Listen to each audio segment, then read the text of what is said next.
All right, y'all, welcome. It is late.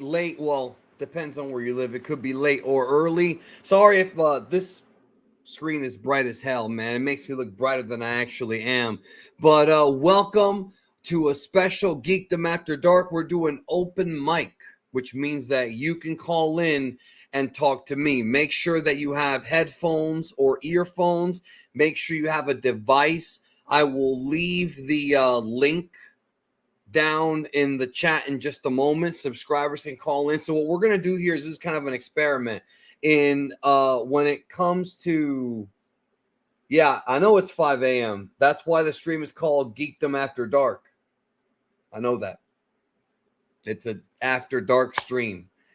So what we're gonna do is this is gonna be a test run of doing call-in. So it's open mic. We can talk about anything related to Dragon Ball Super, Daima, Sparking Zero, whatever you want. Whatever time it is for y'all. This is a temporary, not temporary, but a test stream, because what's going to happen is when Daima begins, I'll probably be doing more of these at regular times. So I want to test out all of the equipment, make sure it all runs okay. You know what I'm saying? Like stuff like that. So hopefully you're having a good day today. What a strange past couple of weeks has been in the world of Dragon Ball. Bunch of leaks came out. One or two were from yours truly, but there were other leaks that came out. So we're going to talk about whatever you want, really. Ultimately, we're doing it in the middle of the night because it's called Geekdom After Dark, which implies that it's going to be at night, late at night. So that is what's going to happen. So I will be sending invites to the chat. And what you have to do is click on the invite, make sure that you that when you click the invite, make sure you're going to come into you're going to click the StreamYard link. It'll bring you to a private little room, and then I will bring you on. Again, make sure that you have your camera on, your headset, or earphones. Hang on a second. So yeah, open mic is what the thing is tonight. So again, I couldn't get any sleep tonight, so I was like, whatever. Let's give this a shot. Let's see. So whoever wants to, it is morning. Yeah, I know what time it is, bro. Like, I don't know, people tell me what time it is. I know it's late. I know this. That's why it's called Geekdom After Dark, bro. I'm expecting it to be like this. That's the point. So what I'm going to do is I'm going to leave a StreamYard link. We're going to bring one person on at a time to start with. And you basically, it should be right there in the chat. You click that link. It'll bring you into the control room. And then I will bring you into the room to talk to me live. So it's right there. Who's going to be the first person that wants to call in? We're really going to talk about Dragon Ball, Daima, Super, Sparking Zero, whatever you want. This man said, I'm kind of scared to go into an open mic because it's at night when all my uncensored thoughts run wild. I don't know what you could be. What your uncensored thoughts are. I don't know. We've already got somebody coming in, bro. Now, if you're gonna come in and join me on the stream, make sure that you have your camera on, because I see this person right here does not have their camera on. Make sure you have your camera on. So again, everyone's telling me what time it is. Like I know what time it is, man. You know what I'm saying? All right. So I'm gonna we already got somebody in. Let me go ahead and bring him in here. His name is Goku Fan 123E9. Yeah. Yo, can you hear me? Yeah, I can hear you. No, I just came in. I just have one question. Do you think Daima will be better than Super, or do you think it's gonna be like, eh? I don't know. I can't predict the future. First of all, welcome. I hope you're doing well tonight. By the way, just out of curiosity, where are you at? Like U.S., I'm at Europe, Jordan. In Jordan, you know. Jordan, the country, Jordan, like Yeah, the country. Damn, bro, I didn't even know I had. I didn't even know I had people from Jordan watching. I think the thing with Daima, bro, the problem with Super is that Super was very rushed. Super was what happened? I lost him on the camera. Are you still there, bro? Yeah, I'm still here. Okay, because you got disconnected on the camera. I still can hear you though. Oh yeah, it's I fine. I don't think. think I can turn it on right now. It's disabled for some reason. All right. Well, you probably. It sounds like you have company over. But what I was gonna say was, Yeah. Hey, leave. Yeah. yeah, yeah. So Daima is gonna be planned out better than Super. So Uh, Super had a very bad production schedule. So production wise, Daima will be better. It all comes down to what you're into. Daima's gonna feel more like an adventure, an exploration story than just fights. It's gonna have great fights, that we know for a fact, but it's gonna be more of an adventure story because Goku and all the whole group is not just looking for the Dragon Balls this time. They're trying to find a way to reverse the curse. So I don't know, man. I hope it's better because the thing about Super is what sucks about Super is you can skip the Battle of Gods and Resurrection F arcs. You can yeah. skip that and you start at episode 20, 28. But think about it. If you tell a regular person on the street, hey, watch this show, but skip to episode 28, they're gonna be like, what? Why? Like, so does that really make it a good show? You know what I mean? Like Dragon Ball Super got really good near the end. That's when it got like when I Yeah. started Tournament of those Power. same. Yeah. When I and Goku Black, but except for the ending, but the little vibes I would get, the butterflies kicked in for me during the Tournament of Power. I mean, I told the story before after 110 aired because that's the one that crashed all the streaming services. I walk out into the living room. This is my old place, and my girl was there, and I'm over here like shaking, bro. I'm like shaking because it's the first time they actually got me. It's the first time they actually like really got me. That and when Goku Black kills Future Bulma, like that one was, that one was Yeah. crazy. But I actually like doing this open mic shit because I get to see your faces and get to know people a little bit more personally here. Yes, we are all humans, believe it or not. I know some people Yeah. think that, All right. Thank you. All right, are you gonna dip out? Yeah, I'm still gonna watch your stream. I'm just gonna leave the call. Okay. Well, thanks All for right. stopping by, bro. You're the first person in the experiment. Yeah. All right. Thanks. Bye. That's pretty historic right there. All right. Let me get this super chat real quick. I wasn't expecting this super chat, but I'll take it. He says, how worried about Dragon Ball becoming like Star Wars with the evil Shueisha rape that's a RPing Toriyama's legacy for cash like Disney have done with Star Wars. I'm not worried about them doing what Disney did. That's not what I'm worried about. I'm worried about them not taking enough risks. I'm worried about them basically playing it safe. That's more what I'm worried about. You understand what I'm saying? It's not going to be like Star Wars ever because politically it'll never be Shueisha will never be like Disney. But am I worried about the future of Dragon Ball without Toriyama? A little bit. I won't lie, a little bit, because Toyotaro thinks the Acolyte is good writing. And if that motherfucker thinks the Acolyte is good writing, we're done. Stick a fork in it, bro. We're done. You know what I'm saying? We're done. Let me go ahead and bring in the next person here. All right. Screen name says Tommy. Yo, can you hear me? Yo, I can hear you. Yeah, what's up? I love your beard, bro. I hope you're doing well. Oh no, I am doing well. I super wasn't expecting this to actually work, to be honest with you. Me I'm just neither, to be honest. I'm just rocking some Xenoverse right now. Super excited for Daima. I got a roommate who's sleeping right on the other side of the wall, so I got to keep it down my bed. I can hear you clearly. Yeah, man. Shit.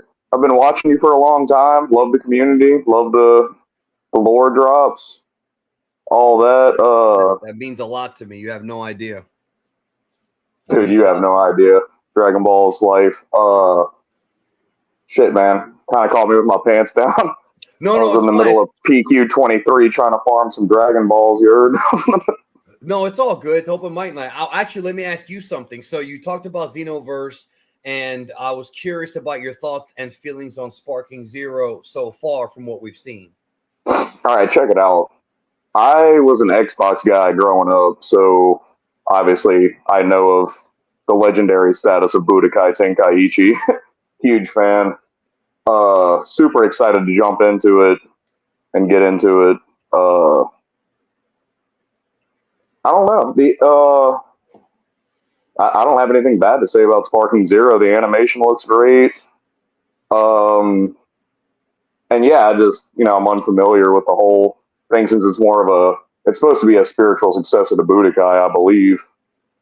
Sparking Zero? It's the sequel to Tenkaichi. Like Tenkaichi 3, right? Yeah, it's basically Tenkaichi 4. I mean, it's not called that, but you know that. Yeah. Sparking. It's supposed to be sparking from the classic Dragon Ball Z opening, right? Yeah, well, that's where they got the name from. Yeah, I have a video coming out about that in like about a month or so. But yeah, it's in America we called it Budokai Tenkaichi, but in Japan it was Sparking Neo, Sparking Meteor, and now Sparking Zero. And the thing that's cool that's dope. The thing that's cool but also weird is that people keep asking about GT. Now, I'm relatively certain GT is going to be in the game. I don't know if it'll be DLC or not, but think about this. They're probably going to have not only multiple adult Gokus, you're also going to get to play as Kid Goku from Dragon Ball, Kid Goku from GT, and Kid Goku from Daima. So that's going to be... Dude, I'm a hardcore GT fan. Like, I know the first 16 episodes suck, but the ending was such a great... Some of it is bad, but there's some good stuff in there. I like the fight with Legic. Oh, yeah. Legic was the dude with the sword. That was like episode 5, early in GT. See, dude, I heard how much the internet talked smack about the first 16 episodes. Whenever I bought like the DVD, like, green case set, whatever. Yeah, the green box. Yeah, and so I pretty much skipped the first 2 discs, and they just stayed in the box and have been lost to time since then. You can't do that, man. You got to watch everything. So you're saying you've never seen it? You've never seen the first 16 episodes? Or you have and you forgot?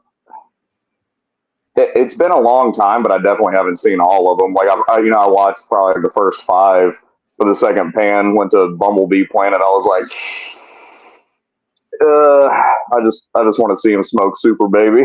And, 17 Super Baby and Omega Shenron are the highlights of the whole series. I kind of agree with you on that. I still think that at some point you should go back and watch them all, just so that way you can, especially now that you're older. Because one thing that I tell people is watching Dragon Ball as an adult versus as a kid, you do pick up on things like, you know what I'm saying? Like, for example, I watched. I don't even mean as a kid. This was probably like 4 or 5 years ago. No, that's different then. Yeah.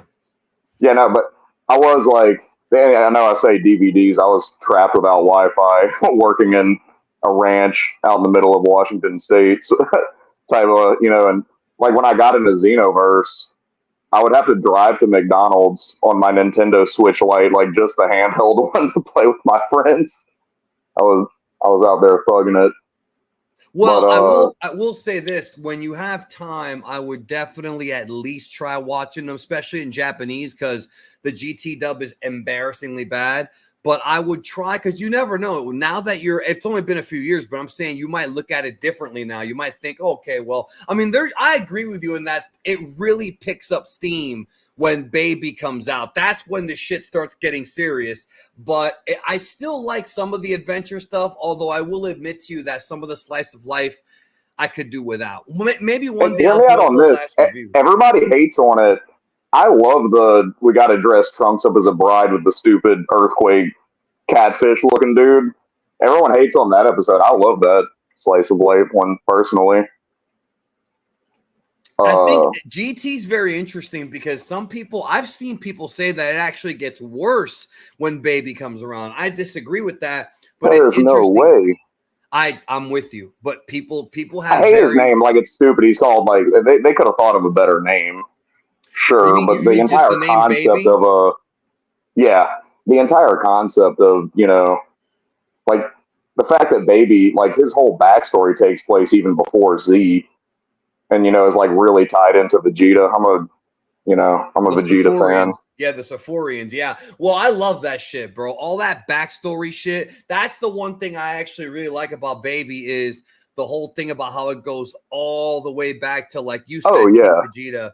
Yeah, I like that stuff. And I always thought that if you had a good writer, you could take the idea of a Sephorian who's still mad at the Saiyans all these years and Oh yeah, like basically redo Baby, but with better writers, like mm-hmm, what they did with Broly. That'd be a mm-hmm. fantastic story. Because, bro, the fact that he can go inside of you through your cuts and shit like a virus, that's a badass power, bro. Like, that's not Yeah, quite like Majin Buu. It's like the reverse. He goes inside you. Pause. yeah, it's like you have to get the damage first. It's like complete devious, and I don't know if anybody knows it. Any of my Xenoverse 2 fans out there, Revenge Final Flash, which is a baby move, one of the best key supers in the game. Not even an ultimate, but you can pump as much power into it as a damn. Revenge Death Ball is one of my favorite moves too. So there's a lot of good shit there. But yeah, I always tell people if it's been a while, it's always worth revisiting because you may look at it different. I said the other day, I rewatched The Karate Kid, the first one, as an adult, and there's a lot of things that I didn't pick up on as a kid. And for your case, it would be different, but Yeah. Let me get this real quick super chat, man. I'm gonna bring somebody on, but it says here from MTS lore question at the end of the BoJack movie, when dead Goku interferes, what consequences, if any, would he have faced from the Kais or King Yama? Well, I don't know because that doesn't make any sense. Goku is not supposed to leave the afterlife. In fact, all my life, I've always thought it was not only a rule, but he literally couldn't do it. Like something would block him from doing it, some invisible wall. So I don't know what the consequences would have been. What are they going to do to Goku? He's stronger than most of those gods anyways. What are That's they what going I'm to saying. do Like, to him? even if somebody was like, yo, we got a problem with it, it's not like they can actually do anything. And all Goku would do is say, I'm sorry, and move on. Oh, I'm sorry. And just one concept, just because I want other people to see this and understand your opinion on it. I feel like the ending, like the special episode of GT, you couldn't end Dragon Ball as an entire franchise, just in that instance of continuation in a better way. Are you And talking I just about? wanted to know, I've been a fan of yours for a long time, and that I was like my appreciate it. number one question. Wait, okay. Well, are you talking about the episode 64 or the Goku Junior special? What are we talking about? Kind of both. Like, when you see, Kid Goku get absorbed in the Shenron and he goes off, and there, that we got the special episode with the 100-year time skip and all that. Yeah, I can't, well, like, I know it's not the most badass and explosive way to, like, quote unquote end things. I don't know, man. I don't know if they're going to be able to beat that as far as a wholesome, solid, non bullshit, like canceling out, like I'm going to rewatch them now, obviously, with the first six. I know GT's very contentious in the community.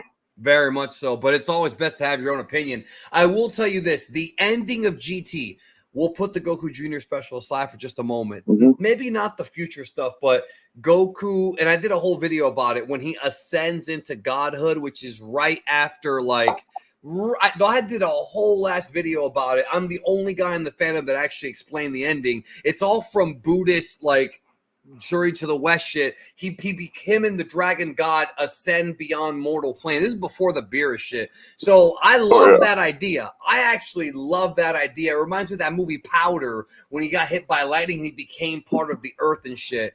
But the Goku Junior special, I like it, but here's where people get tripped up on it. Because of how it was released in America, people just, and this is not anybody's fault, even Funimation, I wouldn't even blame him for this. The Goku Junior special is supposed to air after, or not, it's supposed to, it did air in Japan right after the baby arc. So you're supposed to watch the baby arc, the Goku Junior special, then the rest of GT. So if you don't do that, people mistakenly think that's the real ending, which makes sense because that's 100 years down the road. I will say this though about the Goku Junior special. When I first saw it and that scene where Goku appears and talks to him, I did get a little bit emotional, bro, because it is a pretty powerful thing how he gives him that pep talk. That's what I'm saying. Yeah. Yeah. And well, GT's got good stuff in it. I'm not saying it's a perfect series, but there are good things in there. And just bouncing off of that, I'm positive you've released videos about it, Dragon Ball AF. What about it? I don't know. To me, the initial beginning of that fan manga, it's written by Toyotaro, correct? One of them is. You're right. I did a video called "The History of Dragon Ball AF." There is one. Oh, sorry, I wasn't trying to interrupt you. Well, there's a guy named Tablos who wrote the original concept, and then Toyotaro did his version. I've actually never read the entire AF manga. I don't even know where to find it at, but Yeah, no, I know it's popular. I'm just listening to other YouTubers talk about it, but the entire concept of, okay, Goku's gone, and he's in a completely new, it's like beyond Otherworld. He's in the Ryushin realm, like the Dragon realm. Right. Like basically That's training with GT. them to like get back. I'm like, bro, I don't know. To me, like Super has its good shit, right? Like I love the Goku Black arc. I love the Tournament of Power arc, like anybody would. But like it's just like a pure continuation of it. I was kind of hoping Daima would be not necessarily a successor. What am I thinking of? Companion? Spiritual rethinking of GT Plus after Future. Well, a lot of people are calling it GT 2.0, even though it's the No, only similarities I are heard Goku about becoming that. a kid. Yeah. But no, the whole concept is, so let's think about the Cell Saga for 1 second. Right. That's consequences of Goku fucking up. I'm sorry, I didn't mean to cuss in the stream. You can cuss on streams. I keep the videos PG-13-ish, but the streams. Okay. But yeah, so Goku put that work on the Red Ribbon Army, and that's pretty much why Cell came to be. So a direct consequence, at least I've heard this, I would love to hear your opinion. I've heard a direct consequence is everybody's, the GT 2.0 thing is like, why is everybody a kid again? They're immediately turned off by that. If you're going to tell me that you heard from somebody that the direct continuation Daima is after the Buu Saga, whoever told you that got that from me, because I was the first guy to break that story like 3 weeks ago. That Daima is a continuation of the Buu arc because the Demon King throne, the throne Dabura, because Dabura's dead, right? That was me. That was me. That was my video. I got you. Sorry, I listen to a lot of. No, I listen to Burkle a lot. Shout out Burkle for Xenoverse videos. No, yeah, no, I'm cool with everybody. It's just that I guess you can call it leak came to me. I can't say where it came from, but it came to me like a week before I did the video, and I had to make that would be perfect if that's the case. That would, at least to me, remediate the GT 2.0 like flag. No, it's. I think people who are fans of the Buu arc are going to like it. I think the reason they're turning Goku to a kid, 2 reasons. One, because it looks like Goku did in '84, the original kid Goku look, and 2, gotta love it. They're going to depower him. Now, I am going to say this, and this is kind of, I got to be careful what I say here, but somebody told me that there is a possibility that Vegeta will have a transformation in Daima that we've never seen him use before. Read between the lines. Now, I don't know if that's for sure because I cannot confirm it. I haven't been able to triple source it yet, but somebody told me that there's a transformation Vegeta will experiment with somewhere in Daima. Now, if that's true, all these Vegeta nerds are going to hop on board, and that's smart from Toriyama because he probably thought, you know what, the Vegeta and Piccolo fans might not like this, but if I throw them a bone, you know, I don't know. But yeah, I'm excited because it's Dragon Ball. Like the thing with me is Super was not going to come back this year anyways. That's not in the plans, but we're getting something. Would I have preferred a movie? Maybe, but it's a new story that's clearly longer than a movie for it to be a TV show. So this would have worked as a movie, but I think it's going to be more than that. Hear me out on this. Complete, like I can read it in between the lines of what you're saying, but hear me out on this. Imagine there's like a curse in the demon realm where they can't access divine ki. That could force Super Saiyan 4 into existence. Where they have to like. A lot of people want that. A lot. Bro, you have no idea. Super Saiyan 4 is the coldest. Everybody, what's up? What's up? Screw Super Saiyan Blue gang. I'm about SS4. Hey man, I said it. That's one of my favorite forms. I mean, it's just so different from everything else. Nah, it just looks mean. But like I said before, if they reboot it, it might not be called Super Saiyan 4. They call it Super Saiyan Primal or something like that. You know that would be a lot better because it doesn't look like it's in the name the same natural branch as the Super Saiyan tree, like 1, 2, and 3. Right. I agree with Like that. Well, Super plus, Saiyan Prime, like Super Saiyan Primal would be perfect because then it yeah, could kind of coincide with Beast, which is a hybrid Saiyan build of Earthling. You know? yeah, the Gohan form. I mean, Yeah. I don't know, man. If they do that, if they do bring in a version of Super Saiyan 4, I am saying this right now live, and if everyone see, it's going to be recorded forever. I will come out and I will say this is GT 2.0, but that doesn't make it a bad thing. But I will say it because at that point you can't deny it. You know what I'm saying? You'd be dumb But to you deny can't it. deny it. But if they fix it, that shouldn't be a problem, right? Because, I think dude, if it's I'd be good, hard pressed to find any fans who don't like Super Saiyan 4. I'm sure you have and can easily.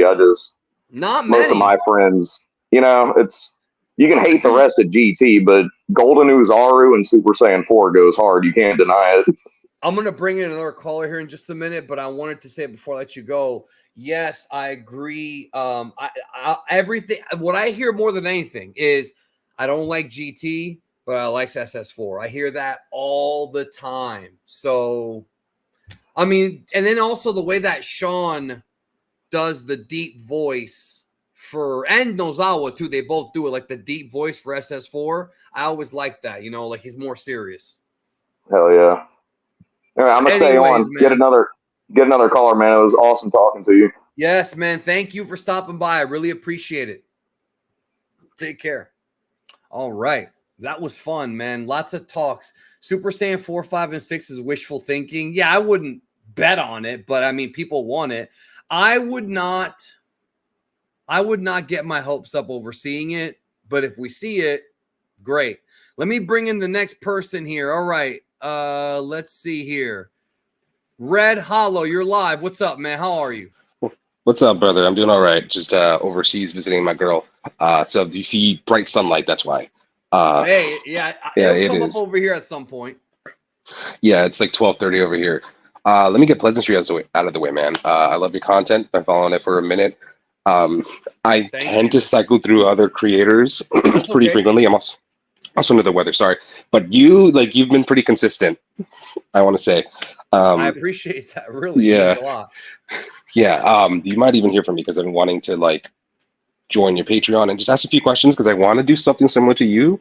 I am a psychologist, so I wanted to do analysis from that lens and stuff like that. That's what I love. I love studying psychology, bro. You're becoming my new best friend already. And you have a cool I voice too. appreciate it. Your voice actually fits perfect for psychology. You sound like a psychologist. I've heard that a lot. I'm under the weather too. That's funny, but I appreciate it. Yeah, I just want to talk nothing crazy. I had a few minor gripes I've had in your comment sections that I wanted to just present to you because I just really just fact checking. First one was I remember this long debate people were having about Goku having an original move, and people were saying it's the God Bind, and Super Saiyan Broly when he binded Broly, that's a new move we've never seen that before. I'm of the camp that is completely ripped off from a mixture of General Blue, his eye bind attack from And way Roshi. back. And Roshi. Yeah, and Hit. He had this weird time stop thing. I think Goku just took both of those things. Was like, screw it, let's throw it out there, see what happens. And that to me is more of a hybrid move, not necessarily a new one. Like Goku came up with the Super Kamehameha or something like that, I think, or other derivatives. Right, yeah. He made it Yeah. his own. Yeah. Yeah. So that's what I suspect is that. I don't know how you feel about that subject, and I really wanted to hear from you. Well, the reason why the video was even was like with the whole God Bind is because the move is called the God Bind in Dokkan and in Heroes. Mm-hmm. So when you see a move with a name, even if I don't agree with the name, I just said fuck it. You know what I mean? Like I'll accept it. It's like the Stardust Breaker. The Stardust Breaker didn't even have a name until years later in a video game. So, but I agree with you 100%. It's definitely inspired from that. As far as Goku having no original moves, the Janken Po, which is the punch, chop, eye poke, that was his original move. He's the only one that ever used that. Wait, really? I thought he got that from Grandpa Gohan, and I think I watched. But that was before we saw. That was You're right on a technicality, but I'm just saying we didn't see anybody else teach him that. That would have been awesome. Fair enough. Yeah. Yeah, because I remember vividly Roshi countering that, and Goku was like, "What? How did you counter that?" It's like, "Yeah, my old student used to do that all the time." Yeah. No, I he guess so. nailed it. No one's ever done that. Yeah, fair Well, point. also another one that's similar to that is, and I have a video that's actually already done, and it's been done for, you're not gonna believe this. I've had this video done for 2 years, and I've been waiting for Wow. fucking Black Frieza. So I did. This is wild. So Yeah. the Death Beam. I have a video Mm. called Death Beam Explained. Now within the body of that video, I also talk about the Dodonpa, because they're very Mhm. similar moves. But I'm not stupid, bro. If I upload a video Yeah. that says Dodonpa explained, that should get 5,000 views. There's nobody, you know what I'm saying? But if I Yeah. mask it under the Frieza video, people are gonna Frieza, say, okay, it's so you gonna get shoot up. 2 videos for the price of one, which is free. Anyways. So Mhm. so that's, dude, I had that done in 2022, ready Mhm. to go, and then the super manga shit the bed and it's gone. So Mhm. yeah, but I am You know, excited for you to do your psychology thing. Did you get your degree and everything, or not yet? yeah, no, I've been working in the force for about 3 years now. About to get full licensure. Uh, I've got a few test scripts ready. Just right now, I'm just trying to get advice from different creators on like how to do things. I kind of got that perfectionist complex, so I'm just like trying to make sure everything's done just right instead of just throwing things out there. Uh, Well, yeah. there's a guy. Okay, so I recommend, first of all, Roberto Mhm. Blake. He is the best YouTube coach that I know. And if you want a similar guy, there's a guy on YouTube named Psychology in Seattle, and there's a guy named Todd Grand. Psychology in Seattle does these really crazy interviews with stuff that I can't talk about on here because it's very controversial. And Mhm. then the other one I told you about, which is Todd Grand, he does like psychoanalysis on celebrities. Like he did OJ, he did L. Ron Hubbard, he did Tom Cruise. And I don't know what you're looking to do, but doing psychoanalysis on like celebrities or even fictional characters, like if you were to Mhm. do a psychoanalysis on like Tony Stark, you're Oh, there's a lot getting, there. there's a There's a lot lot there. there. Or even like Kang the Conqueror, there's a lot there. Mm. So I have a little bit of that on my channel, because I've got that Psychology of Cell video, and that was talking about Mhm. he's a narcissist and all that, a little bit of that, but I'm not Yeah, gonna do yeah. it like what you would do. So Yeah, I was hoping to focus more like on anime and gaming and stuff like that. I've got a few test scripts ready for like Ichigo, his inferiority complex, and how from a child he was raised into this mindset that he needs to protect everybody, and how that has caused dysfunction in his life. Even though he's a protagonist, and of course it's great, and when he beats the final boss and stuff like that, but like at the cost of all his Earth friends, he rarely sees them. Like, I don't know how this man manages to keep a part-time job, how he keeps these friends, because he constantly gives them the cold shoulder to fulfill this destiny or whatever. Stuff like that. brother, I don't want to go into spoilers right Mm, now, so we have to be very careful. But I don't know if you watch Cobra Kai. yes. Do you watch Cobra Kai? No, I can write this down. Cobra You Kai. should watch Cobra Kai. If you are, I'm gonna say this right now to everyone. If you are a fan of Dragon Ball or Shonen or Bleach or any of that shit, Cobra Kai is a live action anime in a good way. The episodes Mm, are only 30 minutes long, except for the finales, they're a little bit longer. And you got to watch the Karate Kid movies and then Cobra Kai. There's some real interesting psychology there with some of the characters in season 6 that I kind of want to tackle myself just for fun. So that's a mm, great show, dude. That's a great show. Somebody in the absolutely. chat said Appreciate it. Psychology of Courtney Love. that's that's gonna be a tough one, Oh especially if you boy. believe that she took out fucking Kurt Cobain. So Okay. what else do you I want to give it a talk try. about? Yeah, I had two more things. You actually Go just for brought it. up another one that's been on my mind for ages to talk to you about. Anything. First, I'll circle back to the other thing. The first thing was Bardock's Wish. I know you're not a I big fan hate of it. it. I Uh, hate it. I Jordan likes it. actually loved it at the time because it made me want to go back and review a lot of stuff that happened. I forgot what your interpretation was, but it was definitely different from mine. When I first heard it, I thought immediately to Goku versus General Tao, and how Goku blocked the Dodon Ray with a Dragon Ball. In my head, that's the extent of where that wish went. Like the dragon saved him there, and then after that, it was all Goku. But it seemed like a lot of people. Yeah. What about when he fought old Demon King Piccolo and his heart stopped for a bit? A lot of people seem to think that the wish protected him there as well. The first time when he That's lost possible. Yeah, that's completely possible. I never really understood that as a kid or even as an adult. It's like, okay, his heart just.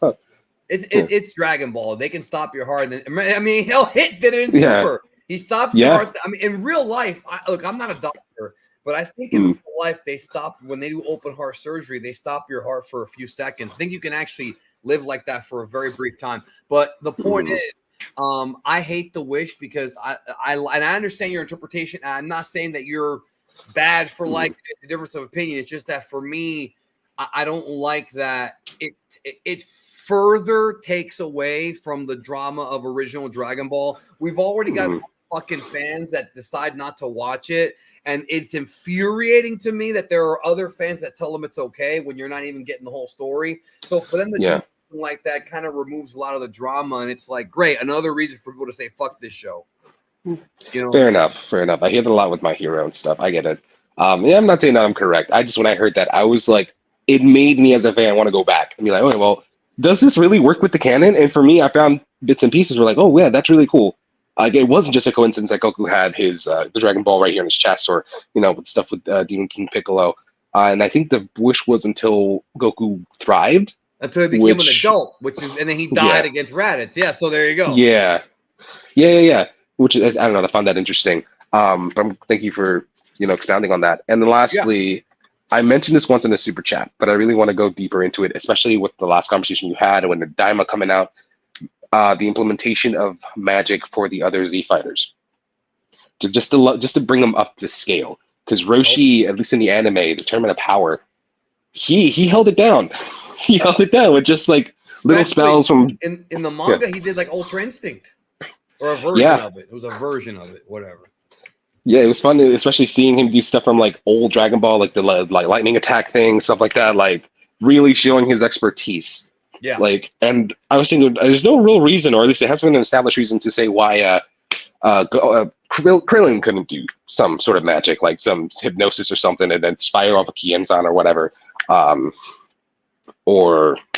Yeah, I don't know. I mean, I don't know about Daima. Well, I don't understand the question. Are you saying that are you saying because the Z fighters? The thing that's weird about Daima is the only Z fighters that we know of that are going to actually be involved is like Piccolo and Vegeta. Everybody else is a new character, so I don't know if we're going to see Roshi or Krillin do anything.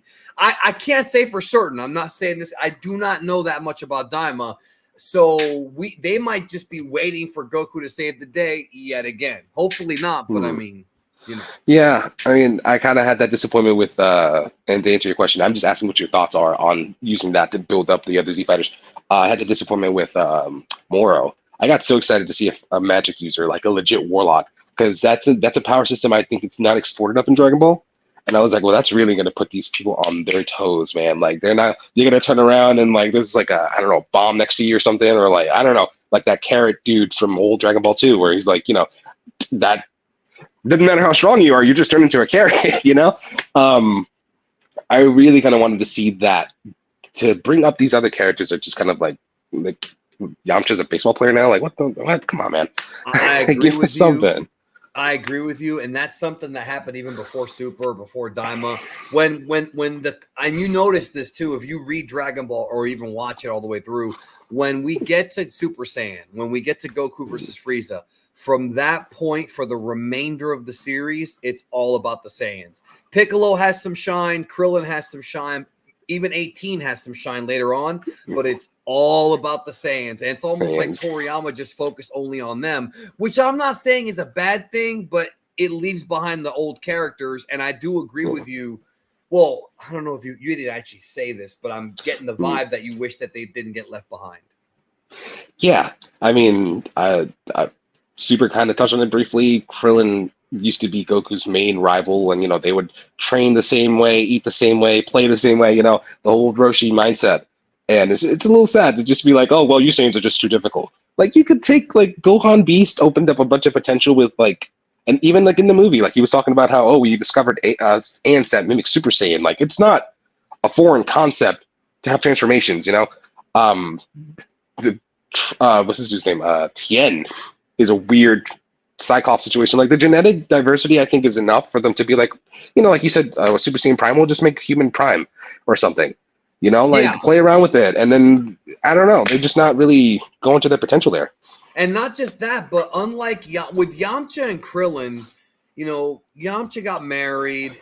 Okay, I'm sorry, Krillin got married. I understand he kind of retired, and Yamcha played baseball, but Ten Shinhan is still fucking Still training. That's all he does. The poor guy just can't catch up. And it's too bad because so many people skipped out on original Dragon Ball. And he really is one of the best characters as a villain and then later as a good guy against Piccolo. He put in the work. He still puts in the work. I was actually kind of happy when they said that. Oh, he's still training up in the mountains with Launch or something. I forgot. I don't think that was in the anime, but that was some retcon later on. With Chaozu. Yeah, do something with him. Yeah, Chaozu. Yeah, do something with him, man. And he doesn't do anything either. Yeah, I know. They were in the Tournament of Power, and he was wasted. Roshi had some shine, but he was wasted. They disrespected my boy Krillin. They disrespected my boy Krillin. With the shoe, I remember that. Yeah, I forgot what creator it was, but every time I see Krillin, I laugh because it was a content creator that would be like, every time Krillin was on screen, it's like, dang, this man really got no nose. Like we're episode 500, they haven't used the Dragon Balls to give him a nose. So we got Bulma asking for a plumper butt and 2 centimeters on her eyebrows. Like, come on, man. All right, maybe it's best for him not to have a nose, bro. Yeah. No, it did save him back in the day with I forgot what, bless you, Bacterian. With Bacterian. What a weird character. AKA the average con-going anime fan. This is Bacterian, bro. I'm gonna call right now. Yeah. Okay. Sorry, my partner's here. I think that's pretty much it. Like, expect to hear from me if I can get the ball rolling with some of those scripts, man. You're a big inspiration for me. I hope that everybody in the chat also had fun with some of these ideas and questions. No, I appreciate but we're in agreement. It. Yeah, no, I appreciate everything you brought, and I hope that you do well with the psychology or whatever channel you do. I started doing this for fun. I didn't even know what ever become a career. You just wake up one day and all of a sudden it's like, oh, this is working. Okay. So. Yeah, man. Just one more time for the chat, man. Like, Godvine is not an original technique, right? It's Goku's version of something we've seen before. That's the best you can do. Yeah, okay. I'm gonna go back in the comment section and just start like twerking or whatever. I didn't. Like, you heard it first. I did not even know that was an argument. I swear to you, I had no idea that was an argument. It's a very popular argument. Whenever anyone brings up Goku doesn't have an original power, so what about the Godfather? Or like the meme, oh, he bites. That's the only person who's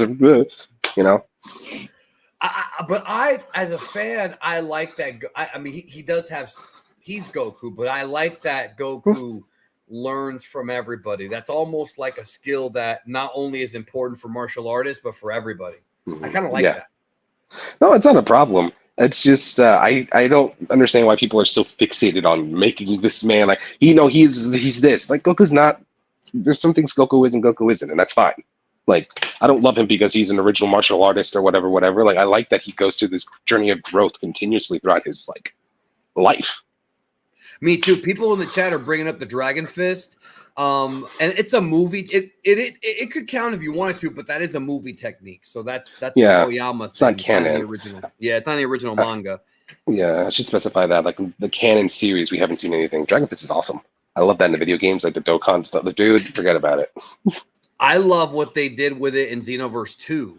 That caught me off guard completely, where he does the Super Saiyan Blue Dragon Fist, and people were probably like, "Why can't we get that? Maybe someday." I don't know. Yeah, dude, I'm pissed. I bought Xenoverse 2 because I'm out here in Turkey for a month. I was like, I'm gonna buy some games. I'm gonna get into it, and my freaking Xbox One broke down, or the power brick. So I just got the Xenoverse 2 copy just sitting there gathering dust. I'm sorry to hear that. You said you're in Turkey? Yeah. I like to call it the Ottoman Empire because that's a cooler name. You know what I'm saying? Yeah. Yeah. History shit. Well, all right, man. Thank you so much for stopping by. I had a fun time talking to you. Appreciate it, man. Likewise. All right. Take care. Good luck. Bye. All right. That was a good call. That was a really good call. Let me see here. I just want to see what's going on in the chat. I'm gonna bring in the next person here in just a minute. Okay, let me go ahead and bring in Laser Kid. I know who that is. Hey, buddy. Hey, How you bro, doing? You're so low on the screen. I know, dude. I have to use my cell phone for video, and it's up on my TV counter. I couldn't really get a better setup. It's just funny because I would not even know if you were there if I didn't look like I'm down here. You're almost like a Muppet. You know what I mean? Like, yeah. Yeah. So what's up? I know you always stay up late. I know it's not that late. Oh, for I'm you, a night but, owl. This ain't that bad at all for me. Right. But yeah, just figured call in because I know this person. Who? Whichever you. Oh, I thought you meant the other guy, the Red Hollow dude. No. But that was really Well, you've been on videos with me, bro. Like, oh yeah. We've done it. We've worked, yeah. Except Absolutely. that on the videos, you weren't all the way like. Yeah, I normally be able to like get a table and put it in the middle, but I just had too lazy at this. I'm trying to go as low as you are, but I can't. Like, I'm seriously trying here, and the problem is I'm not going to be able to get back up if I go that low. No, the problem is my camera's like clear across the room. Yeah. Anyways, That's what's the up? problem I got. Well, I did think of a unique question that I could actually ask. You could ask me anything anytime you want to, and you're doing it on here, but that's okay. Well, I'm mainly doing it because you're doing this. I'm like, hey, I can join in and say hi. Yes, I know, but it's funny to me. It puts a smile on my face. Well, you know, I enjoy hanging out with you also. Right. So, what's the question? My question is relating to the dub because the dubbing world is entirely different than it was when Dragon Ball Super got a dub. We don't have Funimation anymore. It's Crunchyroll. And if it and likely they're not even going to be in charge of the dub because Toei's kind of taking control of all their dubs lately. Are you talking about Daima? Yeah. So things are definitely different with Daima than they have been at any point in the past with Dragon Ball. I can't go into too much detail, but didn't expect you to be able to, but there's a lot of really weird things going on. Not necessarily weird like bad, but things going on with Daima that was not the case with Super or Broly or Superhero. It's not even like it's gonna have the same basic people that are the. I don't expect they'd recast anybody at this point. No, but the directors and because they have. That's weird, what I was thinking. Yeah, because I know. For example, as a One Piece fan, Toei took over that dub completely. The One Piece dub. Oh yeah. So this I can reveal, but from what I understand, when Crunchyroll took over, there's like a rule now, which, by the way, a lot of people do not like this. A lot of people hate this, where you can no longer be a director and a voice actor at the same time. That's really bizarre. Yes, you pick one. So people who were directors had to either give that up to be voices or vice versa. And then let's just say that there's a lot of angry people over that. Not the greatest. I hadn't heard that, and I do follow this stuff, but I believe it because Crunchyroll makes a lot of interesting choices as of late. Well, it's Sony. You know Sony. Yeah, pretty much. Well, was that half my time? Oh, yeah. Go ahead. No, I spent half of my time complaining about Crunchyroll stuff on my podcast, so you know. Okay, well, let me ask you then, because you do Toonami podcast. Are the dubs that are done by modern Crunchyroll / formerly Funimation not as good?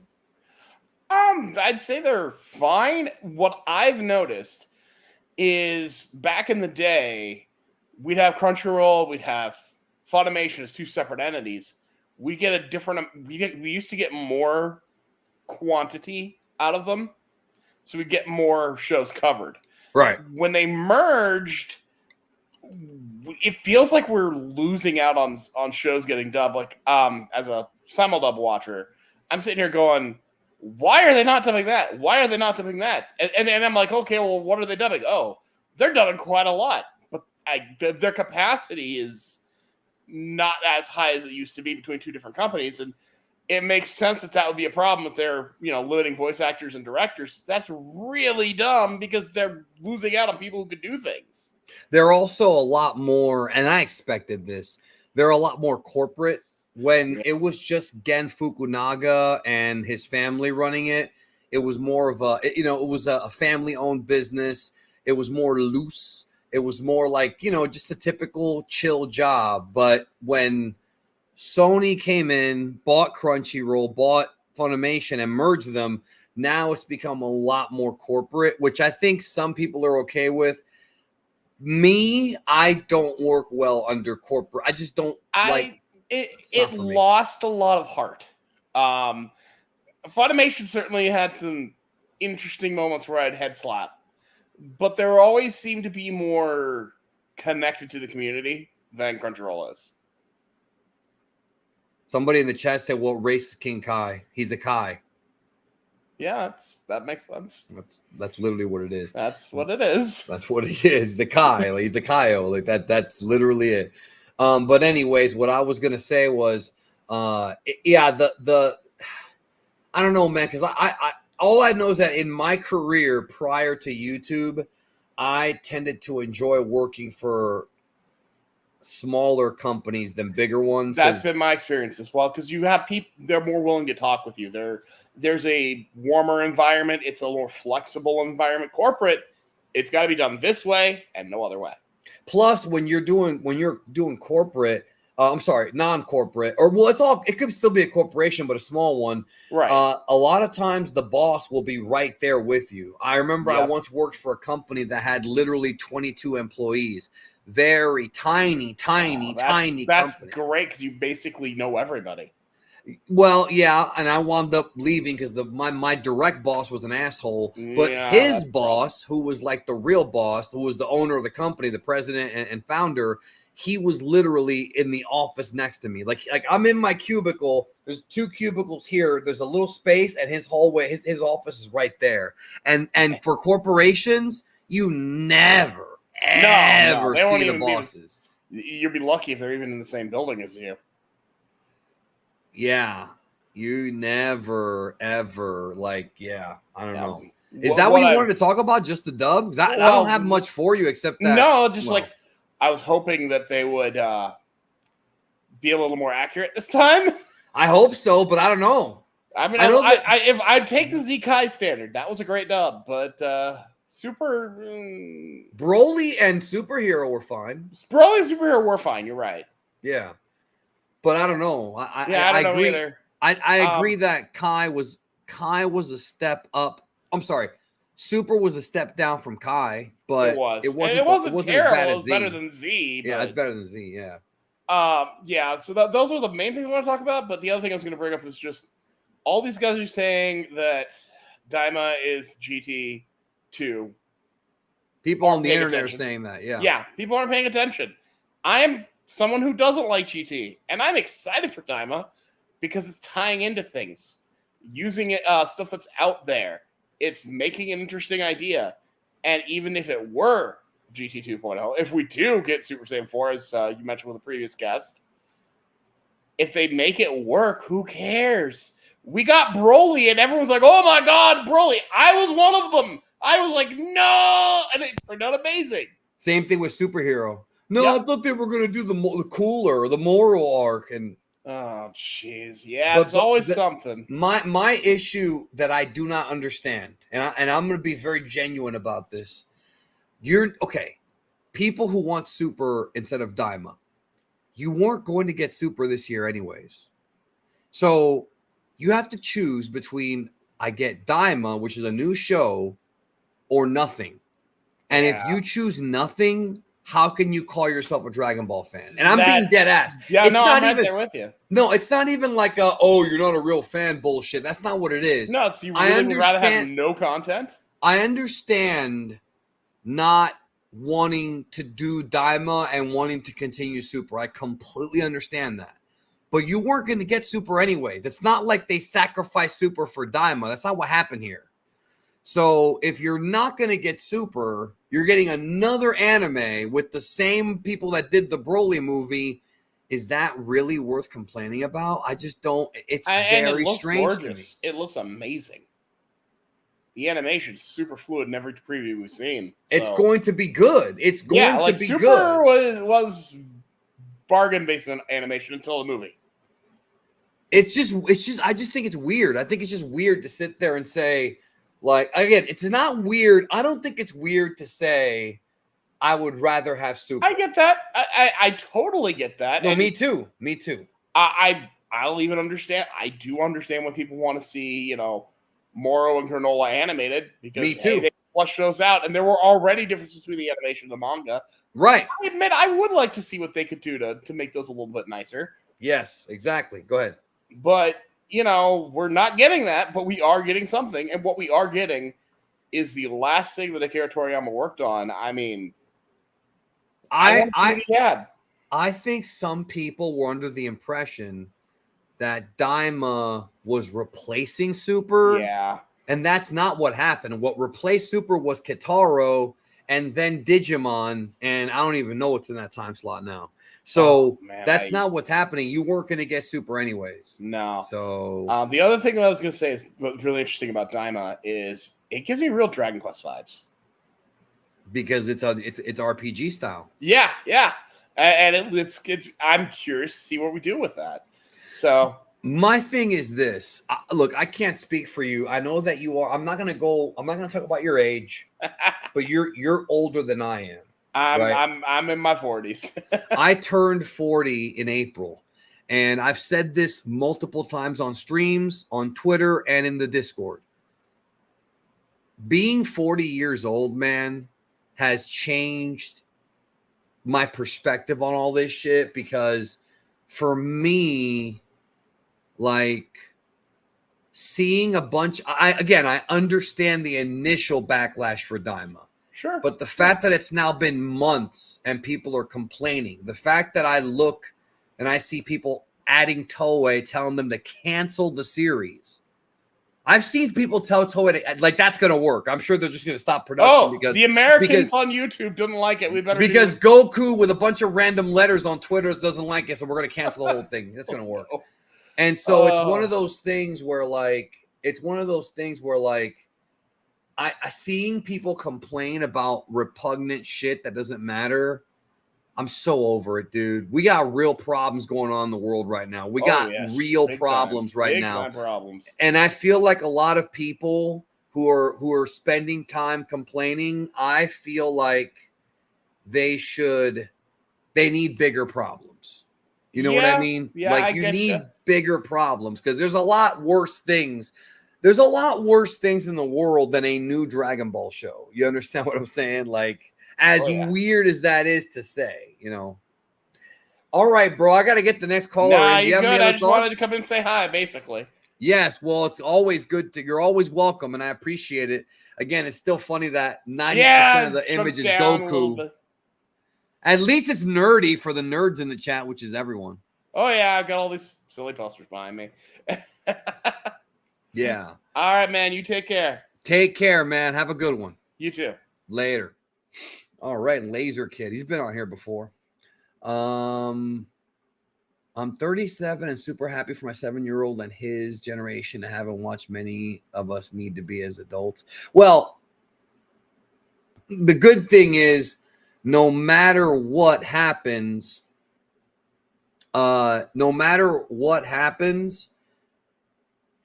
how old we get, you can always share the old stuff with your kids or whatever. So,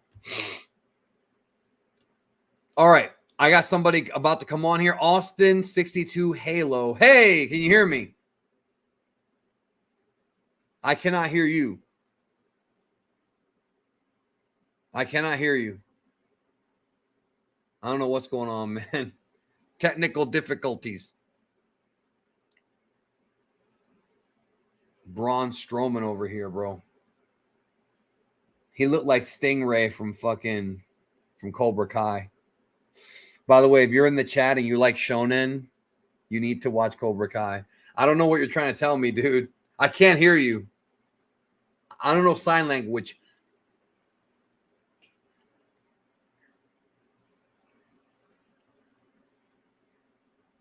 I don't know what's going on.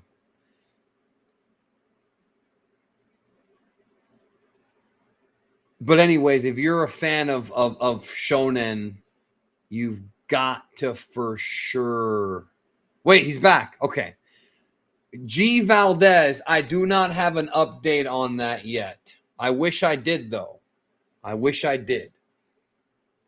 Okay, Austin, if you're still listening to this, if you get your shit fixed, just come back in. I'm going to take a couple more, okay? I'm going to put the invite link back in there. We're taking a couple more. It's 6 a.m. It's going to be daylight soon, and this is after dark. 6 a.m. my time. So Cobra Kai is surprisingly awesome. Austin, check your shit and try again, bro. Well, we got a couple more, so we are taking a couple more here.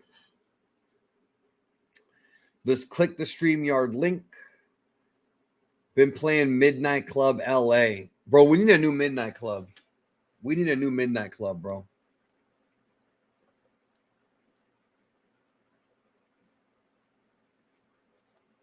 What the hell is the Jiren payoff going to be? What do you mean the Jiren payoff?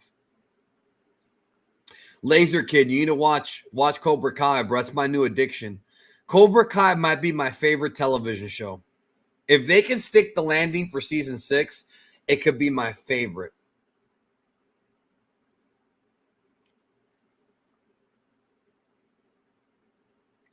Love Geek Culture says, you misspelled culture, though. Tell him to look at his Bluetooth stuff and make sure it's paired to his headset. Yeah, Bluetooth stuff annoys me for that very reason.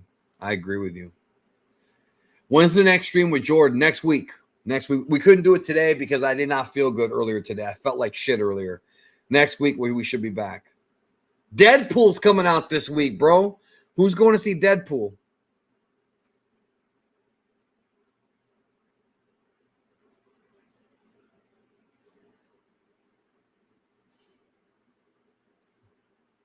Is Broly going to be in Diamond? Did you mean Daima? I think Daima's a GT spinoff. I don't think you know what the word spinoff means, bro. So again, I put the link in the chat. Cobra Kai better than Sailor Moon? I think so.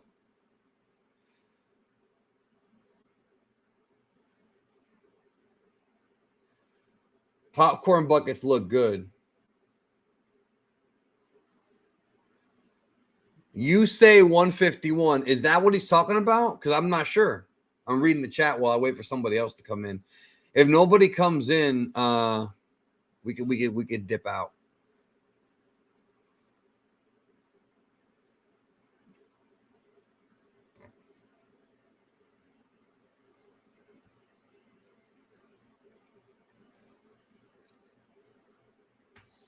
Who's your favorite character in Cobra Kai? Tori.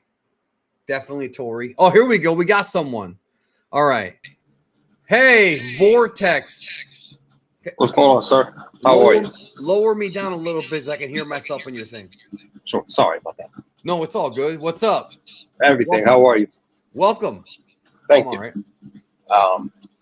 Yeah, I just want to say, first and foremost, appreciate everything that you do for the community, man. You definitely have been an inspiration for me when it's pertaining to Dragon Ball. I've been a fan since the early 2000s and came across your channel and been locked in ever since, man. So thank you. I had a small question. I'm actually at work, so I don't want to hold you. And That means a lot. Hopefully all the chat is doing well today too. Real quick, because there was something that me and a buddy of mine were talking a couple of months back, and it's pertaining to Daima. Do you think, basically, I know that you said earlier in the stream that that you can't predict the future, right? We know we all can't. Well, right, but remember when Super was on the air, I used to say great prognosticator, because if we were able to guess something right, you know what I'm saying? Like, it was always a fun time. And I'm bringing that word back for Daima. Sure. I'm bringing that word back. So yeah, sure. Yeah.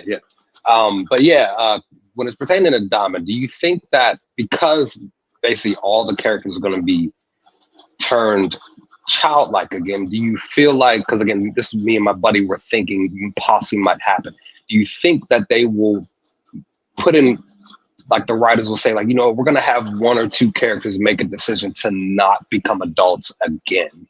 Do you think that might be something that would happen? Because I kind of feel like that might be something that may occur, but I don't know if I would be something that if it were to happen, I'm like, oh man, why would you want to stay a child? You know, because they because of this wish. Bro, you're blowing my mind right now because I don't think I've ever seen anybody bring that up. You know what I mean? Yeah. I mean, the thing is, you know, I said to my friend the other day, when you're a kid, all you want to do is be an adult. When you're an adult, all you want to do is be a kid again. The reason why it's fun to be a kid is because you don't have to pay bills and you're taken care of by your parents. Exactly. But the fun thing about being an adult is this wonderful, beautiful thing that I call pussy.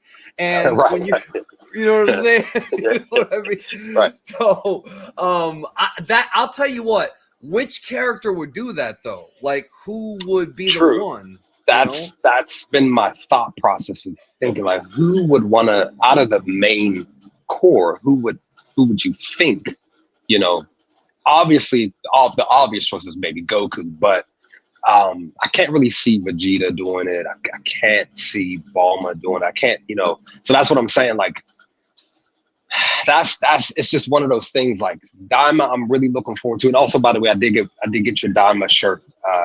Thank you. A few months back. So thank you, sir. No, thank for you allowing us to purchase that.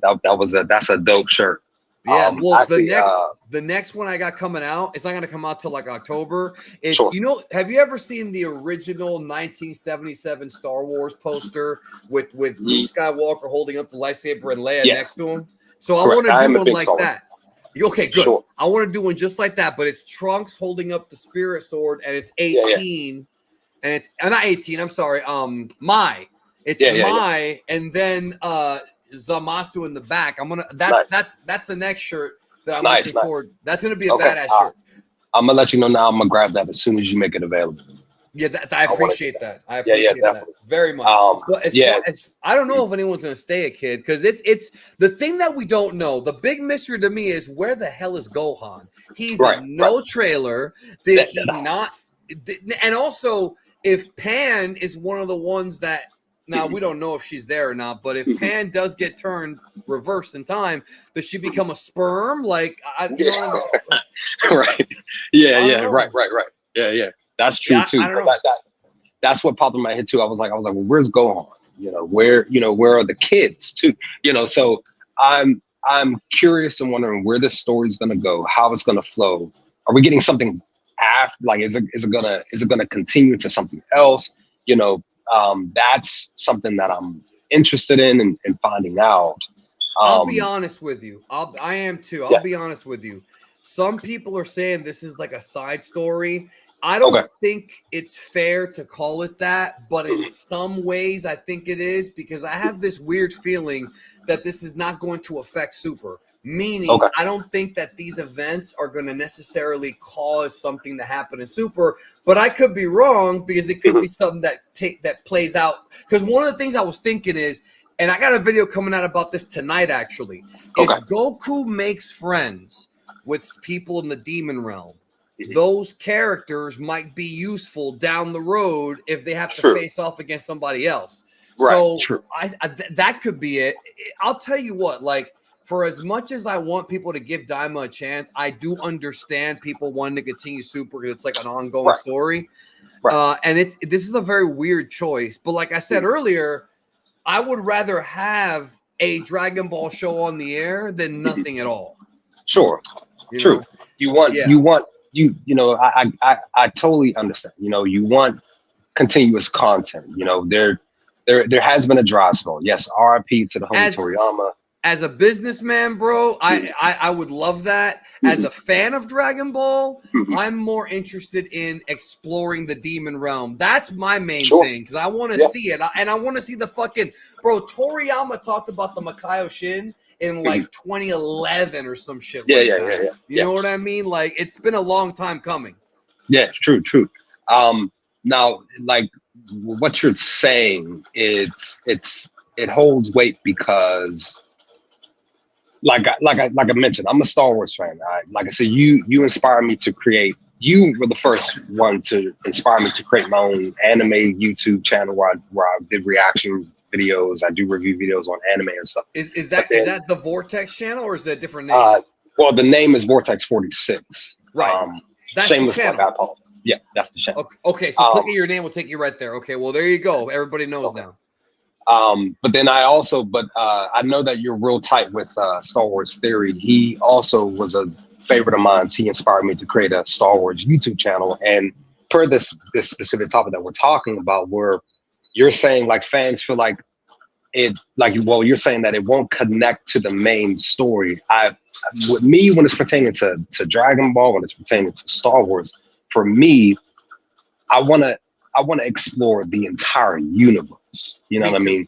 Me too. So same thing with Star Wars. I want to explore, you know, the many moons, many 25, 30 years prior to the prequel trilogy, prior to the Luke Skywalker, you know, the Skywalker trilogy. I want to explore like those the High past Republic.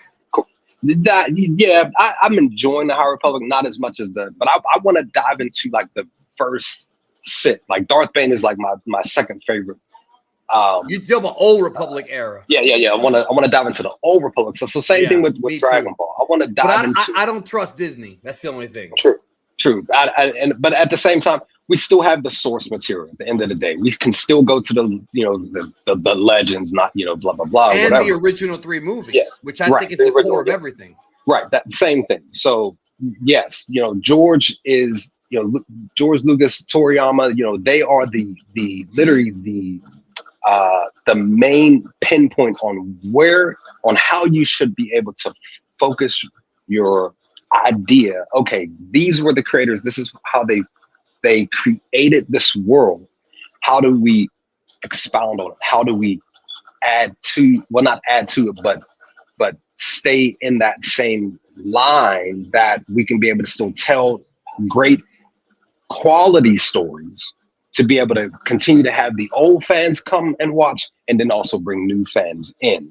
So my hope is that moving forward, with Toriyama being gone once again, with Lucas not being, him being a what you call it? Well, he's gone. Right. Yeah, he's doing his own. But he's thing. a consultant. That's what I'm saying. Still being a consultant. He's a consultant for Filoni, though. Right. The problem is that the other writers don't call him, and I don't like that. Right. Yeah. And I kind of felt that way with Timothy Zahn, because Thrawn is my favorite non-Force user within Star Wars. So them not consulting him. Yeah, they really are. Them not really consulting him on the character of Thrawn really still bugs me too. But I don't want to get off track of what we're talking about. But basically saying like, yes, with Daima, yes, explore those realms. Like what you're saying, explore the demon realm, explore everything within Dragon Ball as much as possible. But at the same time, we still have the source material. We can still dive into that stuff. We can still feel like kids again there. It's just that at the end of the day, we may not be the most target audience for the new stuff coming down the line, as 10 years going down the line. Like me and you, we're around the same age. I think I'm like a year or two older than you. So it's just like, I understand at the end of the day, like you're saying, you're a business person. You get it. Like, okay, we need to continue to bring fresh stuff, fresh this, fresh that. But you still want to be able to keep the current customers with you as much as you can while looking to bring new ones in, because your bottom line still matters to you as a business owner. So, and it feels like with Star Wars, they're trying to push the old fans out. I don't mean to bring this up again, but I will, because it needs to be brought up. Have you watched Cobra Kai? Are you familiar with that show? Yes, I'm fully caught up with the first five episodes. I'm looking forward to November when the next 5 drop. Yes. Tell me that isn't exact. Cobra Kai made me hate Star Wars more. That's exactly how they should have done it, and how Dragon Ball should have done it. We skip ahead 30 years, and we're finding out what happened during those 30 years. Meanwhile, they have the kids sort of be the, because all those kid actors in Cobra Kai are all from Disney. Well, 2 or 3 of them are from Disney. Like all these Disney Channel kids from the 2000s are watching Cobra Kai for the kids. People like you and I, even though we appreciate them, we're watching to see what Johnny and Daniel do and their story. And then also Terry Silver and all that. So like that's the way it should have been done. And it's when I look at Cobra Kai, I get mad because I'm like, this is how it should be when you're bringing back an old franchise. Even Ghostbusters did it right with Afterlife. Yeah. Well, eventually, maybe this month or something like that. And I'm actually going on a little adventure I don't want to bring down the vibe that we're having. My mother passed away last month. I'm sorry to And, hear that. I've been yeah, there. yeah, thank you. But one of the things that I'm deciding to do is I want to go to other cities and visit their libraries because I'm a big library fan. So, you know, I want to be able to see the structures of libraries, see how they were built, maybe learn some things. So it's the same thing when it's pertaining to Dragon Ball, you know, the universe. I want to be able to learn more about the universe itself. You And mean like you want to read up on like science fact, basically? yeah. Is there like but a specific book you're looking for? Well, it's not. Well, I'm not. Well, it's not me reading. It's actually me going to libraries, seeing the structure, seeing how they're built, learning about how they, who started the libraries, because books. I feel like books are definitely being pushed out because of the technology. Like we're on my phone here while I'm Audio talking. books and shit. Yeah. So there's nothing like holding an actual book in your hand. The feel of it, the smell of it, even the smell of the room in the library still gets me excited to be there rather than being at home reading a book on my phone. So that's what I'm saying. I'm a bit more old school when it comes to certain things in my life. So like I appreciate that. Yeah. So that's why I have a lot of Star Wars books at home, and I'm starting to grab some manga books and stuff like that.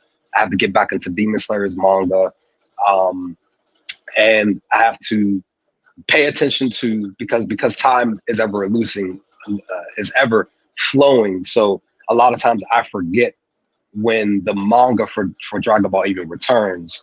But luckily, because I have my phone on me, I get the notifications like, oh, it's not okay. The new chapter is coming. So I still would like to still get the Dragon Ball mangas, literally the books in hand rather than reading it on my phone. I agree with that. I mean, bro, when I was in California for the Broly premiere, we went to a bookstore and they had all the Kanzenban, the original Japanese ones. I can't read Japanese. And I saw it and I was like, fuck, I'm getting it because I would never find that anywhere else. So I do like, and if you've read Dragon Ball, you kind of know the story, but I like holding it. And those books in particular are very well put together. And the pages there's just a different vibe with that. But it is sort of a generational thing because when you and I were kids, libraries were still a thing. Now everything's online. Everything's online, dude. What's the name of that website that has all the audio books? Audible. Audible's got everything. Yeah, indeed, it does. I was gonna say too that, like, I know that you went to Japan many moons ago. 2020. I have a cousin that currently lives there. He's been living there for well over a decade, but he's actually bringing his wife and his kids back to the States by the end of this year. But I want to go over there because the culture, it intrigues me. I want to learn Mandarin. I want to learn that culture. I want to be able to see. And the other reason why I want to go to Japan, because there's specific spots that are pertaining to Persona 5, maybe the other Persona games that they created over there. I want to be able to actually see those in person, and just see the sights and stuff. So that's how I felt about Dragon Quest. Same thing. Yeah. So I'm hopeful that within the next few years that I can do that. And also too, I want to also, me and my uncle were talking, but I also want to do this with like my brothers too. I want to hop a train and go cross country, go to another city by train, see the sights. In Japan or here? Just here for starters, here. Okay. Because I was going to tell you the trains in Japan are way better than the ones we have here, bro. I've heard, and I'm looking forward to hopefully getting that experience. So, that's why I'm saying, like, my hope for Daima, for the future of the community itself, the universe itself, is that these next, because we don't know when we're leaving this earth. We really don't. These next decade, 20 years, maybe 30, because there are 70-year-olds still out here. They're still playing video games. They're still watching anime. They're still watching Star Wars. They're still reading manga. You know what I mean? They're still experiencing those childlike things. That's the kind of mindset that I want to have. I wear anime shirts and hats, and it feels good to be able to see other people, whether young or older. They're like, yo, like, where did you get that shirt? Like, I got it on Redbubble. Boom, boom, boom. It's like, I just love that side of things where we can still hold on to our childlike mindset of you can still have fun as an adult. Don't let go of your childhood. Don't let I go agree. of I who agree with that. you woke up, you got excited about those Saturday cartoons with your big bowl of cereal and stuff like that. And you watched that for hours and you went to go outside and play with your friends. And don't lose that, which is technically still you, but in adult form. It's just that, like you said, we have bills to pay, we have our lives to live. We may have kids that we have to take care of, but you still hold on to that key core of who you are as a child, walking and building it up into an adulthood. So my hope for like I said, for the community, for the universe, is that the quality continues to go up. Yes, there's going to be people complaining. It's going to happen. You can't please everybody because you're not supposed to. You're really not. You're really, really not. And That's the very wise. world, right? The world that we live in is and I believe that you've spoken about this on a few of the speakers that I've watched. Is that yes, sir? Is that we take a lot of things way too serious in life. We end friendships and relationships way too easy over the smallest of things. When genuine conversations, genuine relationships can be built on a foundation of trust, of a focus of, yes, I messed up. Yes, both parties are holding themselves accountable. This is literally what anime teaches. A lot of anime teaches, a lot of mangas teach, is that the humanistic experience is to still love one another in spite of your differences, in spite of your views, in spite of what you think of how the world should flow and move. That's what anime does. So my mindset has always been, I try my best to be kind to any and every human being that I come in contact with. It doesn't matter, no matter what walk of life you're on. Doesn't matter, because you're human, you're alive, you're here. Here at work, I see so many people every single day. Oh, it's good to see you. Good morning. How are you? I don't even really get into personal life, like, hey, how are your kids and stuff like that, because that's none of my business, unless you bring them up. But Right. Anime is something that I will always love until my last breath on this earth, and I'm going to continue to look to even encourage others to say, hey, check out the first 5 episodes of the season. If you don't like it, don't watch it again. You don't have to. Because it's your right. Just don't tell them to watch the first 5 of Super, because then they won't watch. Sure. Sure. Yeah.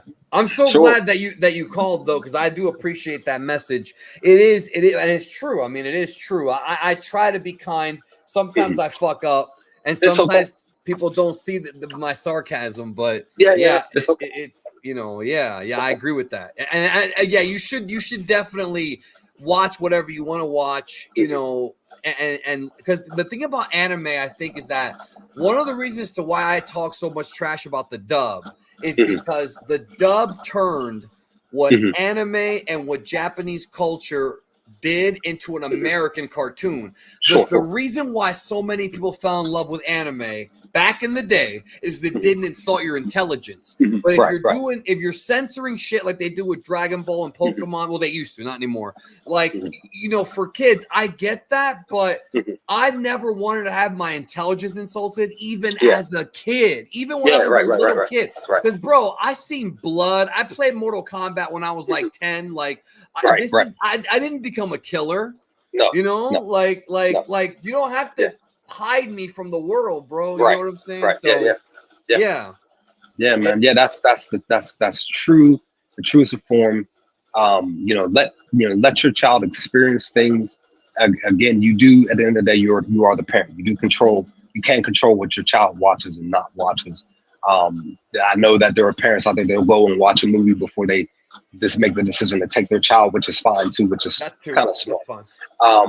But at the end of the day, your child, and even us, because we experienced it, we're going to see things outside of the viewership of our parent or you, the parent. They're going to experience them. Sure, if you're going to not have them experience it at home, great. But they're going to experience stuff outside of your spectrum. They're going to. And eventually, when they become an adult, they have to learn how to be them, who they want to be moving forward. Whether it's, if you introduce them to anime, they stop doing it. then that's what they decide to do. Yes, if you grew up in a Christian household and they don't be a Christian anymore and they go somewhere else, that's their right.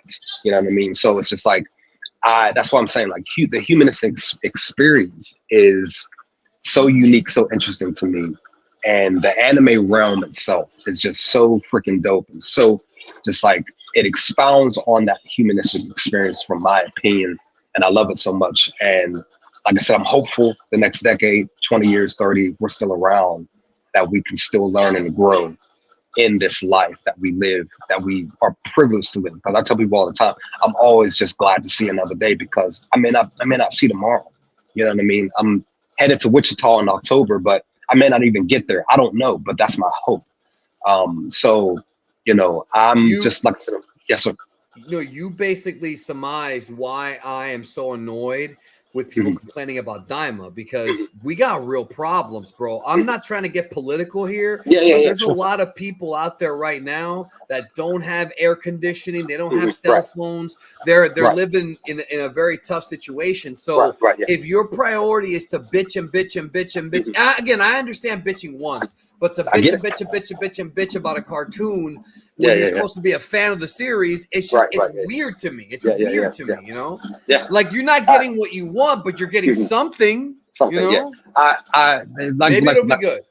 Yeah, like you said, and I'm expounding on what you said, is yes, I agree. You are allowed to criticize. You're allowed to voice your rage. Even you're allowed to do that, but when you take it to a point where we see it all the time, where they start attacking the actual human being based upon the character, and I hate that. The actors, like the Star Wars actors getting attacked. I despise. It's like, dude, the Dragon Ball universe, the Star Wars universe, literally has really technically no real effect on reality. Like none. Like literally none. It's supposed to be an escape for 30 minutes, an hour, 2 hours, to just get away. At the end of the day, your problems, your issues, your whatever are still sitting there waiting for you to handle them, because that's what you're supposed to do. As an adult, you have issues and problems, you have health issues and stuff, but these worlds that were created for fun and to be able to allow us to, again, escape into this realm that has no literal effect on reality. They did that because they probably felt like they needed an escape. And this is how they decided to do it. Write these characters, create these anime, write these mangas, boom. This is entertainment for us for however long. And then we just hop back on the saddle of life and we move forward and we try to do our best and put our best foot forward. Like you said, you mess up sometimes, I mess up sometimes. Hold yourself accountable. Hold your friends accountable, your wife, your kids, your husband, your partner. Hold each other accountable, build each other back up, and hope to do better than the next day. I am not in competition with nobody but myself. I'm not looking to be better than anybody. I try my best to stay humble. You know what I'm saying? I'm just glad to see another day, because my mother passed away last month.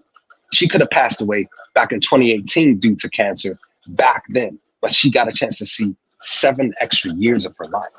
You know what I'm saying? So that's why I'm like, I just prefer to not have a mindset of, oh my gosh, my Dragon Ball Z world is destroyed because blah blah blah blah blah. If Daima isn't your cup of tea, put the cup down and pick up a different one. I agree, man. I tell people sometimes throughout the past few years who have been wanting for Super Anime to come back, and it's like, I get it, but there's so much out there that you can be enjoying that isn't just Dragon Ball. Like, I get into all kinds of stuff, bro. It's true. It's true. Yeah. No, I'm so glad that you called, and your message seems to have resonated with the chat quite a bit, and that's good. Yeah, but my point is, you're doing the Mr. Miyagi, and I'll be Johnny Lawrence. Stop being a bitch and complaining about stupid shit. You know what I'm saying? Like if you like Dragon Ball, the thing is, I find it hard to believe anybody who really likes Dragon Ball, they're gonna at least watch episode 1, at least to see what they do. At least, and then what's gonna happen is they're gonna have that FOMO, that fear of missing out. Episode 3, 4, they're gonna start feeling like, oh shit, what am I missing? If you're a real fan, that's how you're gonna feel. Right. Yeah. So But thanks, Lou, for having me on. I appreciate it. Like I said, I'm gonna get back to work here. I had just a few minutes to chat, and definitely, like I said, thank you again for all that you do for the community. Continue to do what you do best, man, and that is be you. Stay true to yourself. I know that you will. Try your best not to let the haters and anybody else get under your skin. Try your best. I know like it's hard sometimes. You just gotta speak your mind, and that's at the end of the day, I'm glad that you still hold on to that, at least to be able to just speak your mind, your heart, and hopefully maybe one day I can get back on here with you in the coming future. So There we can will chop be it up more again. of these. There will Yes, be sir. more of these for sure. Yeah, All right, yeah, man. yeah. Well, thank you again. Thank you again. Yes, sir. All right, All I'll right. talk to you later, dude. Take Have a care. good day. You Have a too. good day, You everybody. too. You Peace. too. You know what, man? At this point, it's really hard for somebody to try and sit there and disrespect my audience when we've had multiple people on this very call-in stream show that they're intelligent, that they're knowledgeable, that they're quality human beings. I know there's a lot of garbage fandoms out there. There's a lot of YouTubers that have cancerous fucking followings. And I've always said that my following is great because we don't have that many people like that. There's always bad apples. There's always bad apples. But no one's going to sit there and insult my audience at all, considering that the vast majority of them are pretty decent people. Let me bring in a couple more here.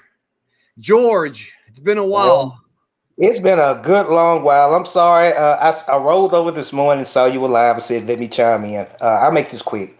No, I saw you were having some issues. You came in, you came out. I was going to bring you in Yeah, after he was done. Yeah. yeah, no problem. I met you a couple years ago at a con, and I want to Yes. say this about Danny. Man, this dude is awesome. He was so friendly to me and my sons. We had a good talk about mental health. He supported my nonprofit. I love your content on World of Geekdom talking about mental health and life.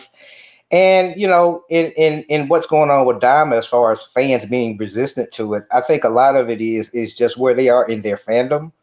Because I got into anime at age 6. My sister was in college, got me into Robotech.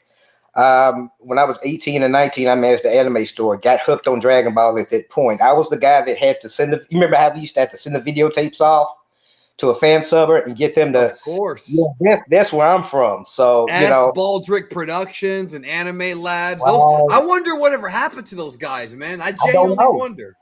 I wonder too. So I think a lot of them went when Dragon Ball really kind of became sort of mainstream. They went on to other series. I'm not sure what they're doing now, but I remember those days, and I'm excited about Daima. It may or may not be my cup of tea, but it doesn't matter. It's still Dragon Ball. I'm a huge Batman fan. Anything Batman related, I'm going to consume. So it's a matter of wondering, figuring out how much of a fan you really are and how much of the bullshit you're with. A lot of them are younger fans. They had more access to anime than what I did coming up, so they may take it for granted. It's not, I mean, when I really started working in the anime industry, just in forms of retail, you couldn't just cut on TV and watch anime. You couldn't, I remember the biggest thing when I was working in the anime store was Gundam Wing coming out. That was huge for us. So I want younger fans don't take it for granted what you got. There are things in life that are serious. I'm a mental health advocate. I've dealt with addiction, homelessness. Those are real problems. So let's try to keep that in mind. And I'm writing a book on mental health and mindset, and a lot of it revolves around flow state. And when I was writing it, I was having fun, and I started thinking about Ultra Instinct a lot.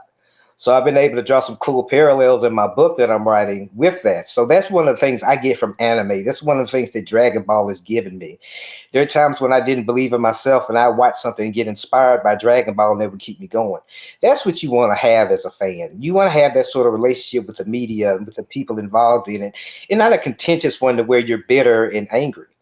But I think that's pretty much all I got to say. But Danny, you're awesome, man. I think people don't give you enough credit for being the person that you are, for the causes that are important to you. Because I know how mental health is important to you, and you supported me at a time when I was fledgling, and I'll never forget that.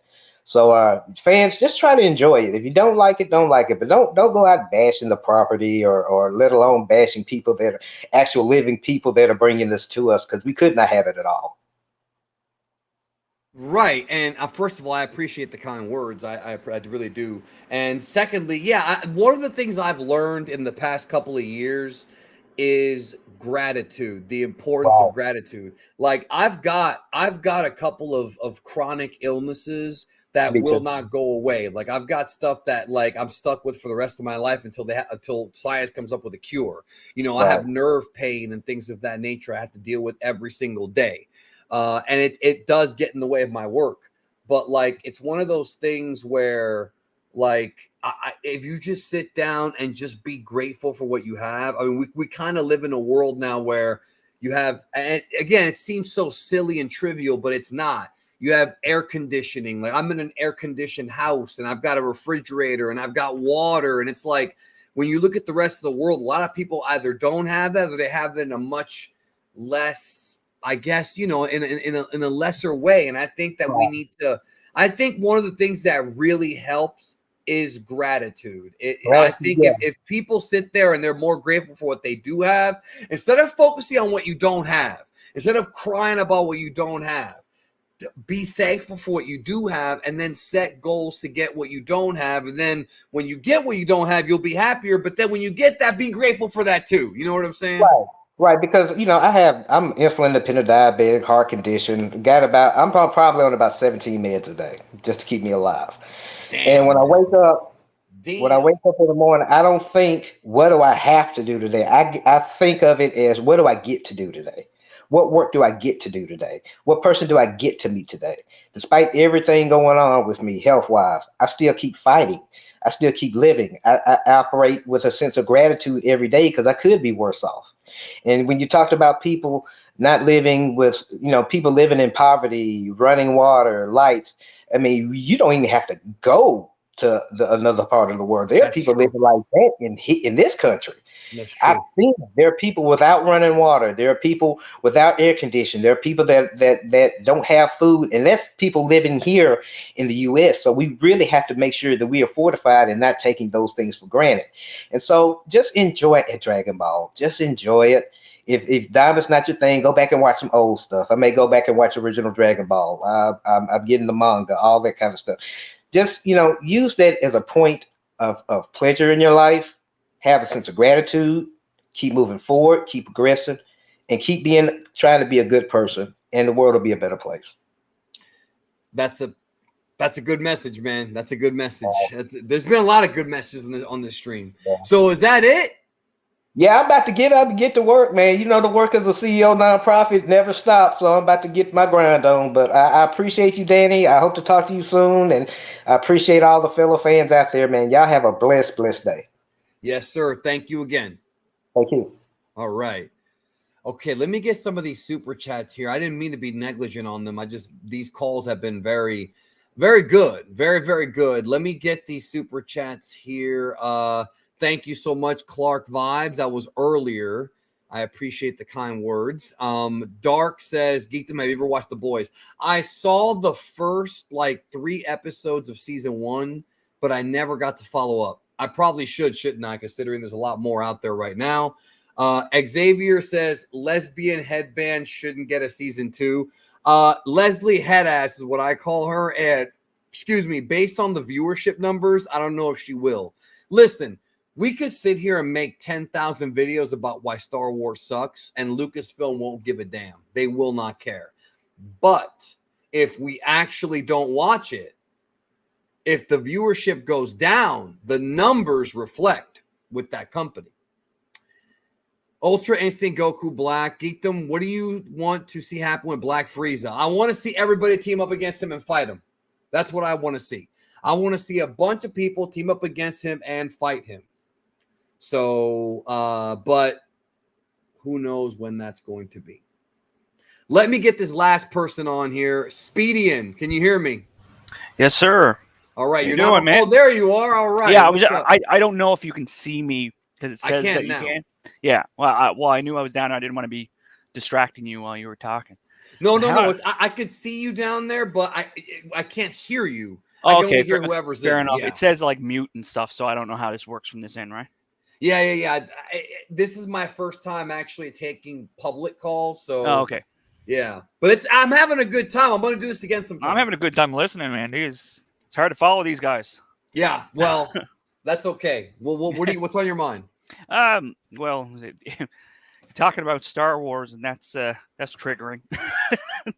Bro, Cobra Kai made me hate Star Wars even more, bro. Well, yeah, when you actually see good writing and good storytelling in that, and plus martial arts, it's always and good. the characters. You care about the fucking characters. Yeah, exactly. That's the most important thing, is the fucking characters. When I watched The Acolyte, I didn't care about any of those characters. Yeah. I care about every single person in Cobra Kai, including the people in the Cobra Kai team, even the bad guys. Did you actually finish the whole Isle of Acolyte? Yes, that's on World of Geekdom. I reviewed all that shit. I did. Maybe I shouldn't have, but yeah, whatever. Well, I figured you would. I never got to go over to your channel for that to see that. I just did my trying to thoughts. avoid. Oh wait, I watched 3 episodes and I was like, ugh, I can't do this. Oh, you anymore. tapped out? Yeah, it's like it got too boring for me. For me, Disney Star Wars feels like they're taking theme park type of acting and storytelling and throwing it in there like they did with the Galactic Star Cruiser stuff. It just feels flat to me. I don't know if that's something that you agree with or not. I heard about it. I've never actually been to the Galaxy's Edge or whatever. Well, I seen what it looked like, and I see how the interactions are in the theme parks and stuff, and it just feels like it's pageantry, right? Yeah, to me, it's just I don't care about those characters. Yeah. Like, you got to get me to care about the characters, Yeah. And I'll be honest with you, this is controversial, but I didn't really give a shit about Granola either when that arc was going on. I didn't have that much empathy for him because we've already kind of seen that story before. Yeah. And so when I watch Cobra Kai, I'm over here like, why can't Dragon Ball do something like that where we can actually care about new characters? Oh, exactly. Yeah. Although I came around to Granola after reading some of it. Like, some of it's hit or miss. Like the parallels to the Cell Saga and stuff like that with the Moro stuff is a bit weird, right? But I think they do it okay. Yeah. I mean, I'm not gonna bash it. I already gave my thoughts on it, but it's just a thing where I think Dragon Ball needs to move in a more sophisticated direction while still keeping it for kids. Yeah, a little bit. Yeah. Keep it for kids and keep the adventure vibe, but grow it up a little tiny bit. And I'm just not sure who can do it, bro, because this guy Toyotoro's over here on Instagram or whatever praising Acolyte, and I'm over here with my friends like, we're fucked. We're done, bro. If he thinks that's good writing, we're done, bro. Yeah. Don't be emulating them over there. Right. Yeah. I'm surprised that there's a bunch there's a bunch of people shitting on Daima, because I never really seen that, but I see all kinds of shit I'm sure you do. It's probably well, I mean, not even on my channel. Oh. There's places online, and the thing is, I used to be in Facebook groups back in the day during Super's run. Yeah. And I had to leave all of them because it became a situation where here's what I don't like. When someone's ignorant about something, I understand that. I'm ignorant about a lot of things in the world. But when you're ignorant and you're arrogant, that's when I'm like, it's that willful ignorance thing. Like, it's like talking to a brick wall. I can't get through to them. Yeah. And people on Facebook genuinely believe that they if somebody makes a comment and you reply to them and you disagree and you explain to them the truth, just doesn't, their ego won't let them accept they were wrong, and it just happens so much that I just got tired of interacting with those fans. I mean, just think about it, bro. Like, I see misinformation all the time. People still think that Toriyama is going to end the series at Frieza. No matter how many views a video gets saying otherwise, people are still going to think it. So you just can't stop it. So I just decided to just check out and just focus on my own shit. That's all you can do, Yeah, I've noticed that with a lot of different fan pages on Facebook. Is if you go against the grain with it, and you even if you lay out your points, it's just coming up against a wall. And a lot of times, if it gets to a certain point, it will get like some people like, because I don't do that very often. Like a lot of times I'll have this big spiel about like of explaining my situation, and I'm like, who is this for? Because a lot of times it will come up on deaf ears, and it's no one's like it's not going to resonate at any level, and then I just get attacked by 3-4 different people that agree with a certain thing. So it's like, what's the point, right? That's the other thing too, is people jump on you. Same Yeah. thing on Twitter. It's very frustrating, bro. Like it's hard, and you just have to. Like, I'm not gonna lie to you. I don't like interacting very often. Not as much as I used to. I used to interact a lot more back in the day. I actually like this more Yeah. because it's more personalified. But like Agreed. seeing people, I don't know, man. But that every day I wake up and I open up social media and I see somebody fighting over something, whether it be politics or whatever. And Yeah. they're just being mean to each other, and it's just That's a big reason why I avoid Twitter, because of that. it's bad. And they Yeah. also jump on you on there as well. Yeah. So YouTube, believe it or not, people always say shit like YouTube is the most toxic. I don't think so. I No. really don't. I don't see that. I used to think that, not so much now. I think it depends on like the type of the audience you foster, and at least if you're staying honest and genuine, then it stays that way. And the detractors will always try to do that type of thing and try to bring you down, to try to make you feel like you're not doing a good enough job for the overall fandom. And I don't think anybody should be responsible for like everything that goes wrong in any type of fandom. And it's bad that people kind of do that and kind of try to bring out the worst in people. Yeah. Well, I mean, I think that happens in a lot of fandoms. I think. Yeah. It's well, there's just always an aspect. Yeah, and it's just I've just focused a lot more on just like I've shifted my brain. I went into therapy for like 3.5 years in 2020, and this is why Meta earlier, George was talking about the whole mental health thing, completely changed me. I still get angry sometimes, but now not so much. But I will admit to you that ignorance plus arrogance combined is just the worst. Like, for example, the other day on Twitter, there was this guy. I made a tweet where I talked about how Cobra Kai is like pro wrestling. It's almost the exact same thing. And he's over here trying to argue with me, who's been a pro wrestling fan for 35 years, about how, well, pro wrestling pretends it's real. No, it doesn't. Wrestling has not said it's been real since the 80s. Wrestling it's very well known it's a work. It's very well known it's predetermined, right? Everybody knows this. Yeah. And then he tries to argue with me instead of just saying, okay, well, you know what, I don't know anything. He had to argue with me and say, well, the promoters still say it's real, when after every pay-per-view, you have the head creative guy doing interviews, answering questions about storylines, but you don't know what you're talking about. You never watched a single fucking thing of wrestling, and you're arguing with somebody who has. And that type of shit, it still gets under my skin, although not as much as before, but it does get under my skin because it's like, dude, like, shut the fuck up. Yeah. Like, I don't go arguing fucking, you know, basketball with fucking Dom 2K. That's a NBA tuber. I don't go arguing like, you know, classic games with Mike Matei. Like, if it's somebody who I know has an understanding of something, instead I will ask them questions and learn from them as opposed to thinking I know everything. But the problem is everyone thinks they know everything. Yeah. So, well, it's the internet. It's going to happen. I know.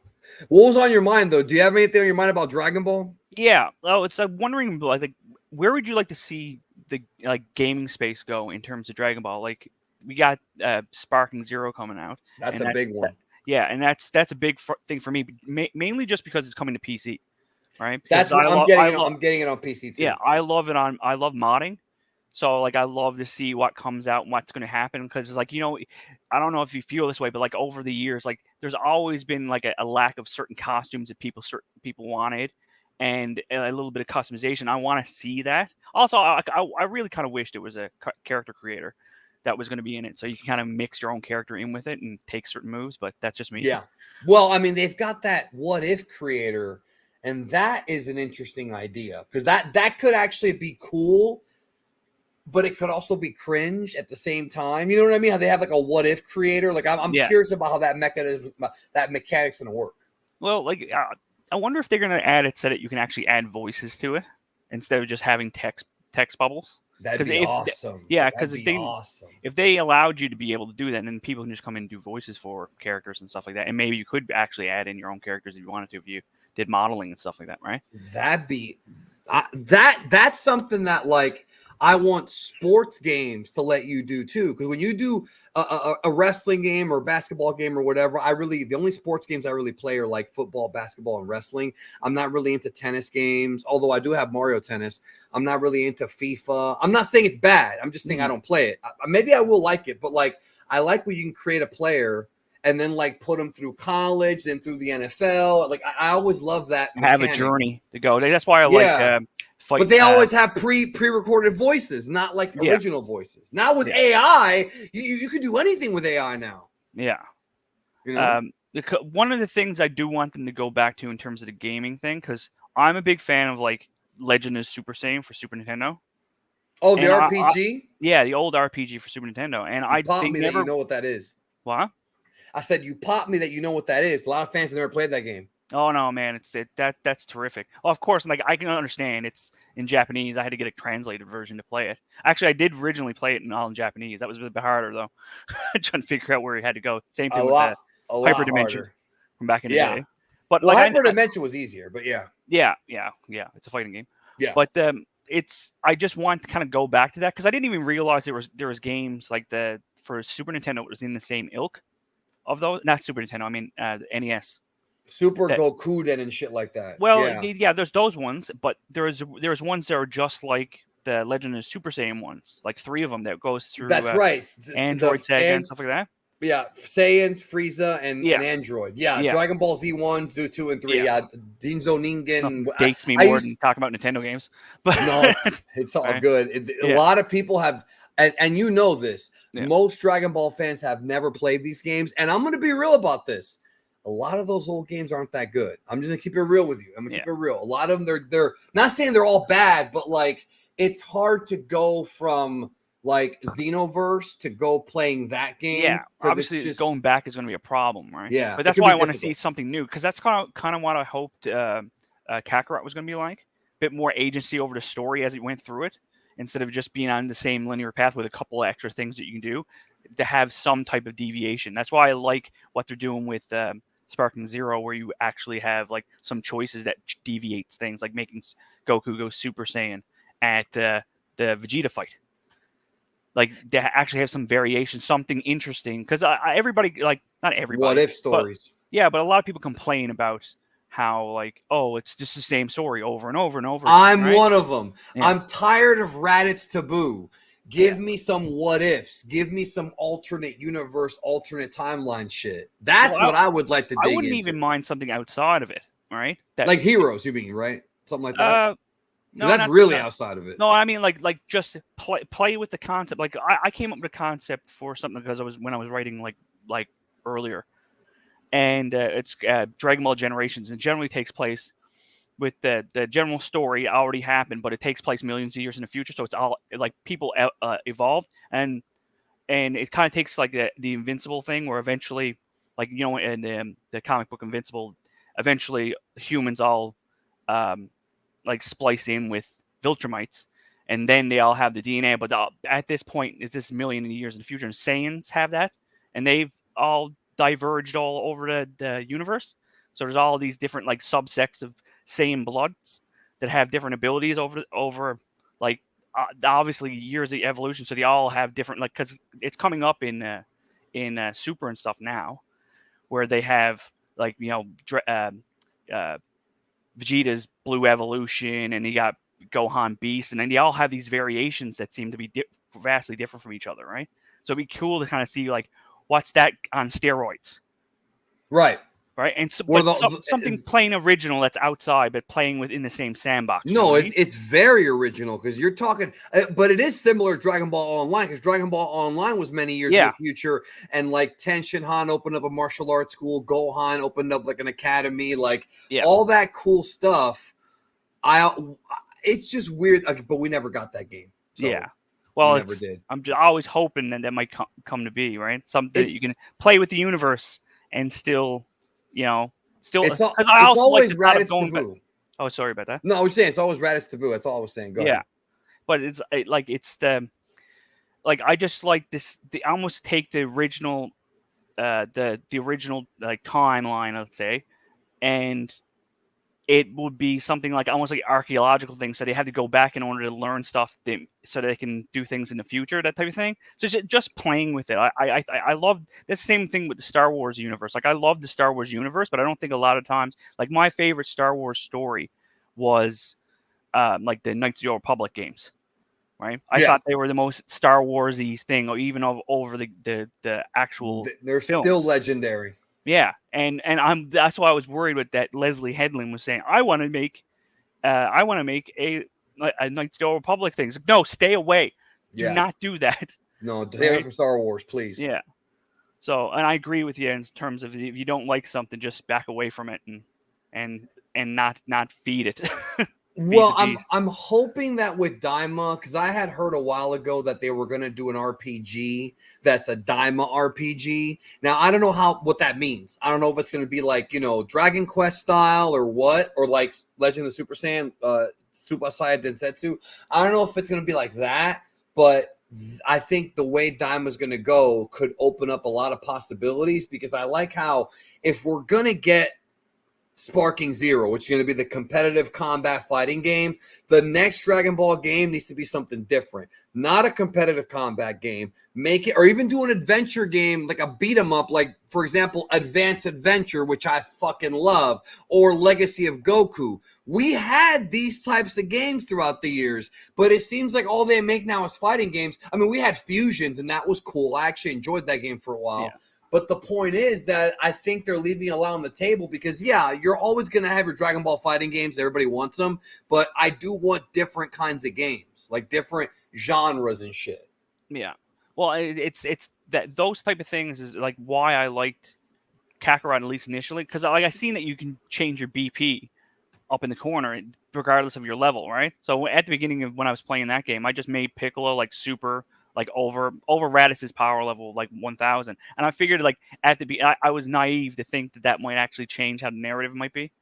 So it's like I stayed like leveling him up, and he just absolutely decimated Raditz, and nothing happened. But I thought it was still funny with how he's like, "Oh, you weren't even that powerful," and it's like, "Dude, I just trounced you." Right. Well, I mean, they when I first heard about Kakarot, before it was called Kakarot, but when I first heard about it, I was told it was going to be an open world Dragon Ball game. That's all I heard. Oh. And I didn't know anything else. I assumed it was going to be the entire story from Pilaf all the way to Majin Buu.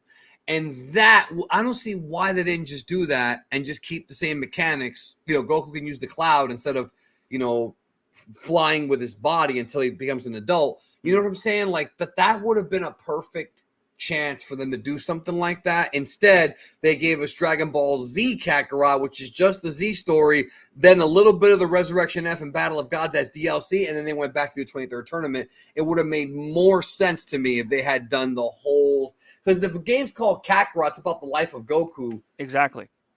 But I don't know. I thought the exact same thing. I thought it was going to be the story of him. Like I didn't mind if you went over to other characters, but it seemed like a lot of the time I was spending more time with Gohan than I was with Goku. And it's like I wanted to see that again, because like I watched Dragon Ball, but it was like way like long ago, and it wasn't the first way I actually watched, like got into Dragon Ball, because when I first seen Dragon Ball Z, when I was seeing the scrolling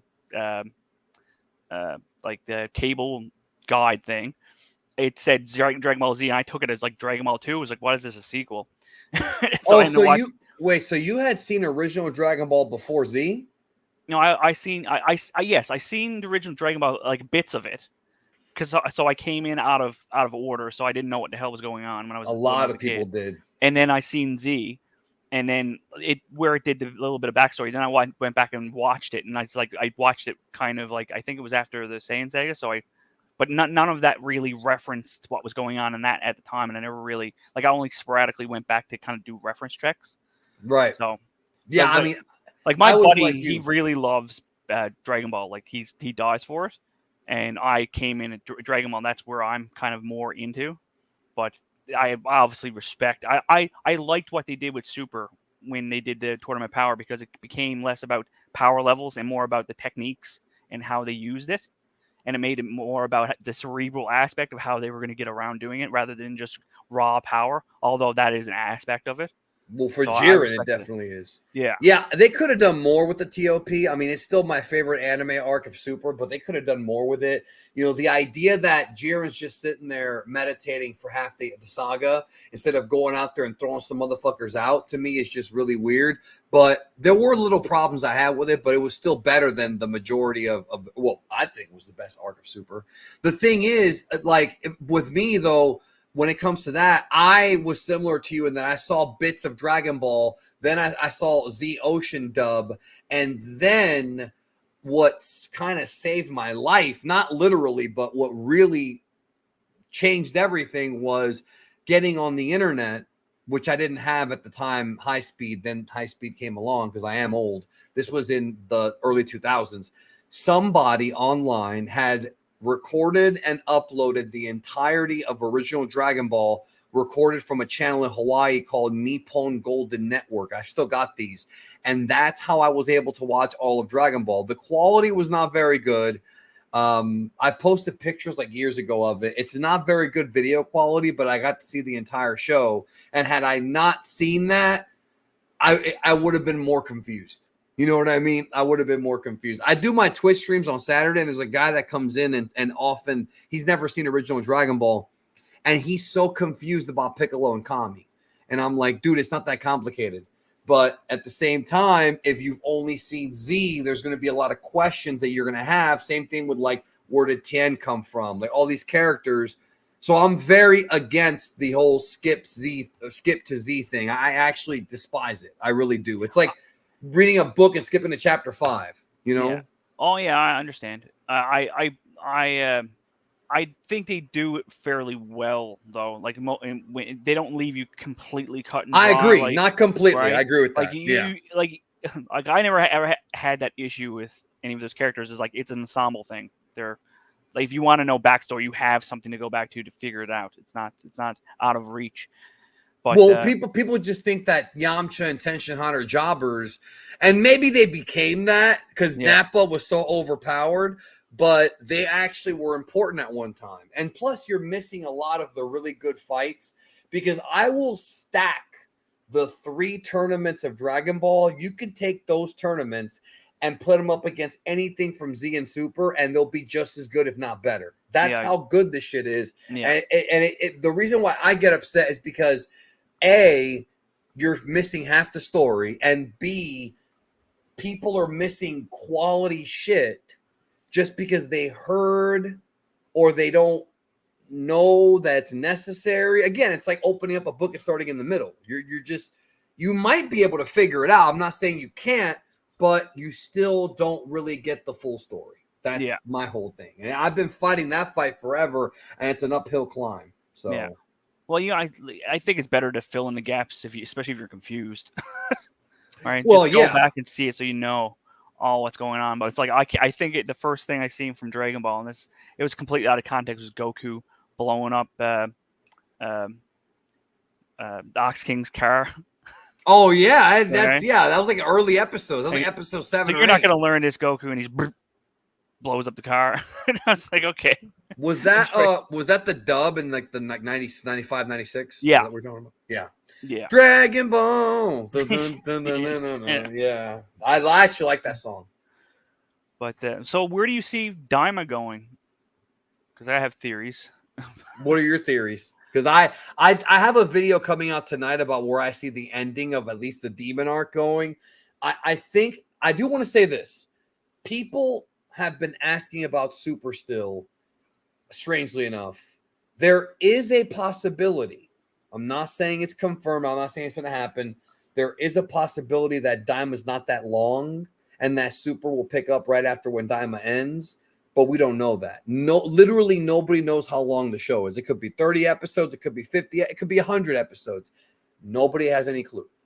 I'm excited because it's at least something new to talk about. Like I've said this before, I'm trying to figure out how to explain this, how to properly say this. Right now in my life, the way I have my finances set up and my investments, I could quit this channel today and be okay. But I don't want to. I want to keep doing this for a few more years because I enjoy it and because just being okay, like I still, because of inflation and things like that, I still have a decent investment portfolio, but like I'm not where my goals have changed because I don't know what's going to happen, bro. I wasn't expecting inflation to hit this hard. Everyone's suffering. No matter how much money you make, everything's more expensive now. It sucks.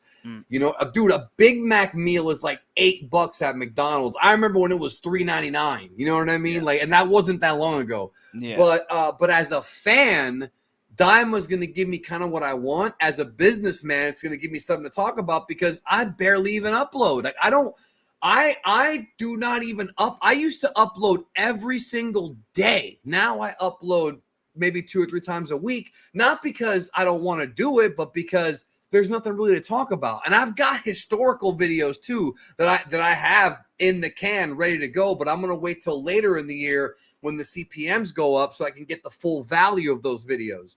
It's all business shit, but the point I'm trying to make to you is I want Dragon Ball because I want Dragon Ball Daima because at least it'll give us something to talk about. Even if it's not super, it could be better. It's got a better team behind it, that's for sure. So the people who work on it know how to cook. Yeah. They know how to cook. You can't deny that. They have a body of work. From the art style, it looks fantastic. Like I think it's killing that. I don't know whether or not they're going to stick with okay. Just before I go on, no, go for it. Do you think they're going to stay like kids for the entirety of Daima, or are you? I don't think so. I could be wrong, but I don't think so. Yeah, I think it's just I mean, I think a lot of it will be that, but I don't think it'll be for the entirety of Daima. And when you say that it's going to go back to Super, do you mean like going back to the actual naming convention, or just start a new series that takes place from Super?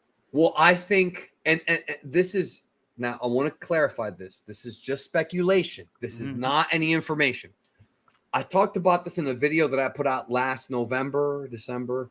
Fuji TV. So ideally speaking, what I would like, and I'm sure most people would like, including you in the chat, is if they can't do Super like every single week, they do seasons. So we have the Moro arc, 25 episodes, take a break, come back with Granola, 25 episodes, take a break, right? That's not what Fuji wants. Fuji wants long-term commitments of at least 1 year for a show. Every single show that's ever been on Fuji TV in that time slot, if things are still the same, is long. One Piece has been there since 98, something like that, 99, I forget. So the point is, I could see a situation where if Daima's not that long, when Daima ends, Super begins, not from Battle of Gods, from where it left off. Yeah. That I think would be the best for the fans, but that's just speculation. So that's the point I'm trying to make is if Daima's short, and when I say short, I mean like 50 episodes or like 40 episodes. If it's short like that, Super can go right in because the contract for that time slot would be Dragon Ball. Daima, Super, whatever the fuck. They don't care as long as it's Dragon Ball. So I think that's a possibility, but I don't want to say it's going to happen because I don't know if it's going to happen. There was a guy on Twitter yesterday, I gave him no attention, who claimed, because now anybody can make a Twitter and claim they have sources. Anybody can do it. That's what, in fact, tons of people have done it. He's saying that he got confirmation that Dragon Ball Super is coming back in 2026. Bullshit. You're a liar. I already know he's lying. That's number one. Number two, he used a fan-made poster to illustrate it. And then when the artist caught him saying, that's my art, his response was, oh, well, it looks like the real thing. No, it doesn't look the real thing. If you've actually seen a real Toei Animation press release, it doesn't. You're a fraud. That guy's a fraud. I gave him no attention. I didn't say anything because I'm not starting no drama. But the point is that, like, what he says is definitely possible, but they're not doing Super right now. Daima's what they're working on right now, and that's kind of what we have to deal with until something else happens. Yeah, whenever somebody says that type of stuff online, I have a rule of doing a triple check of news sources to see whether or not that's the case, and if it's like already like being floated around, not just from one random dude on Twitter that says something. So that it keeps. It happens a lot, man. Because Yeah, the I thing know about, that's why I do it.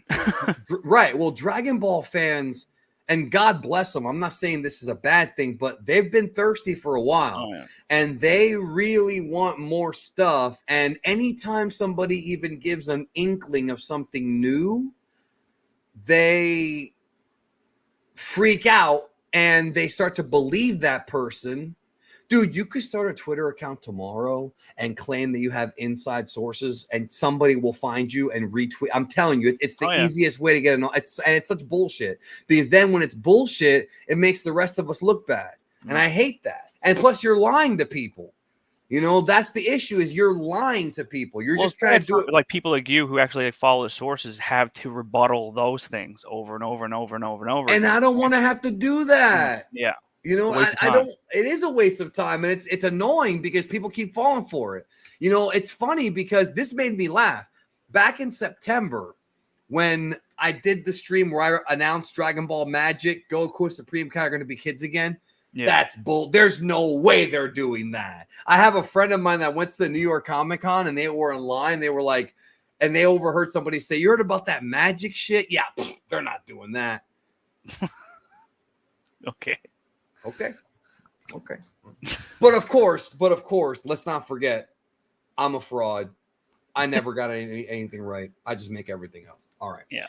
So, but yeah, I'm just saying that was a funny conversation, because a buddy of mine was texting me like, there's guys in line who think that this is not really going to be magic. And I'm like, well, we'll see. We'll see. And it was, you know. But I also thought that dude that was yelling at Akio that we don't want this, that's so disrespectful, bro. Like, have some fucking class. I think Daima's going to be a fun romp. I think people have to remember that just have fun with it. And if you don't like it, that's fine. If I don't like it, I'm going to do videos talking about how I don't like it. Yeah. But I'm not going to be pessimistic about it. You know why? Because when Broly was first announced, everybody thought it was going to be garbage. Everybody loved it.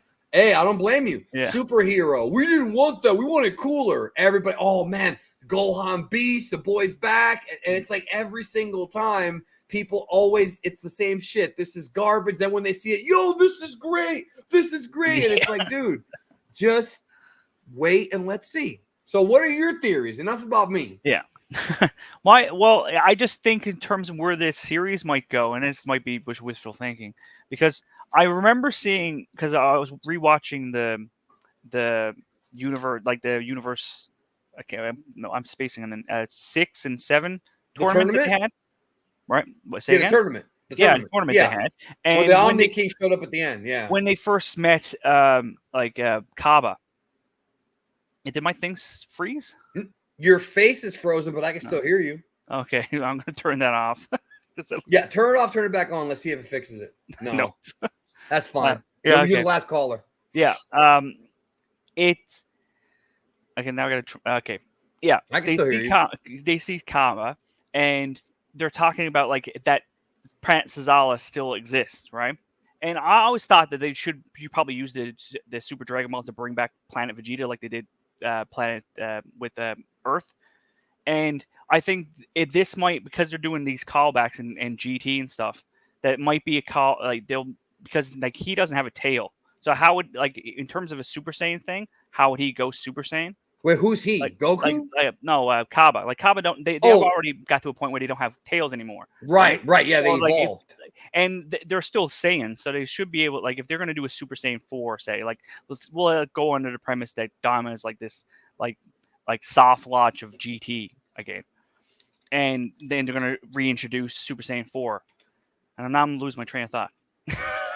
I don't know. I'm not. I'm sorry. I don't know. I thought you were talking about Kaba. It comes back because like when they bring back the planet, because they were saying how they, because I think there's like they bring back Planet Vegeta, that the Tuffles might come back too, and then that causes a strife. So that stuff can all start up again, like the GT stuff, where like Baby exists in that, and that's they redo. Well, so you're going for a full GT 2.0 then? Yeah, that's what you're. Okay, you're I going kind of see like all the way with yeah. it. Yeah. And then now they both had to coexist, and Goku and Vegeta had to come in to kind of stop everything from being a civil war happening, because obviously the Toughest are going to be pissed off, and then they'll have to do stuff if they bring back, because maybe they'll bring back Planet Sadala and just leave that planet. But wait, you're just to make sure I got you right. Yeah, you're talking about bringing back the Saphurians in Universe 6? Yes. Because they never said they even existed, though. That's the thing. Well, like, I know. They just said Sadala. We don't know, like, if the Universe 6 had, like, maybe they're still there. I mean, I don't know. Because guess what? We've been teased with Sadala for, like, years, and we never even got that arc, you know? Yeah, but because they've been doing that so much, they have to do it eventually, right? Like, it's like dangling keys in front of you, like, to revisit that thought. And I think that they're setting seeds for that to happen. Although, like I said, it might be wishful thinking, and I just want that to happen. Because I do want to see Bardock and Vegeta and King Vegeta kind of reacting to the over amount of power that now the kids have. Well, when you say bringing back Planet Vegeta, who would be the one? Because it sounds like what I'm a little confused about is you're talking about bringing back Planet Vegeta in Universe 7, not 6, right? Yeah, 7, yeah. Yeah, because in 6 there was no Planet Vegeta. Okay, yeah. Well, Planet Vegeta will probably still exist, but they never, because they conquered Planet Vegeta and took it from the Tuffles, right? Yeah, they migrated there, right? And yes, but in Universe 6, there's been no mention of any of that. Yeah, I think that was they didn't do that. They stayed on their home planet, right? Right. Yeah. So when they bring back Planet Vegeta, they might bring back all the inhabitants that they killed, possibly. Well, or they bring back. Who would be the one to bring back Planet Vegeta? I'm not sure. Maybe it'd be something they do in the Black Frieza arc or something. But who? Because here's the thing about that.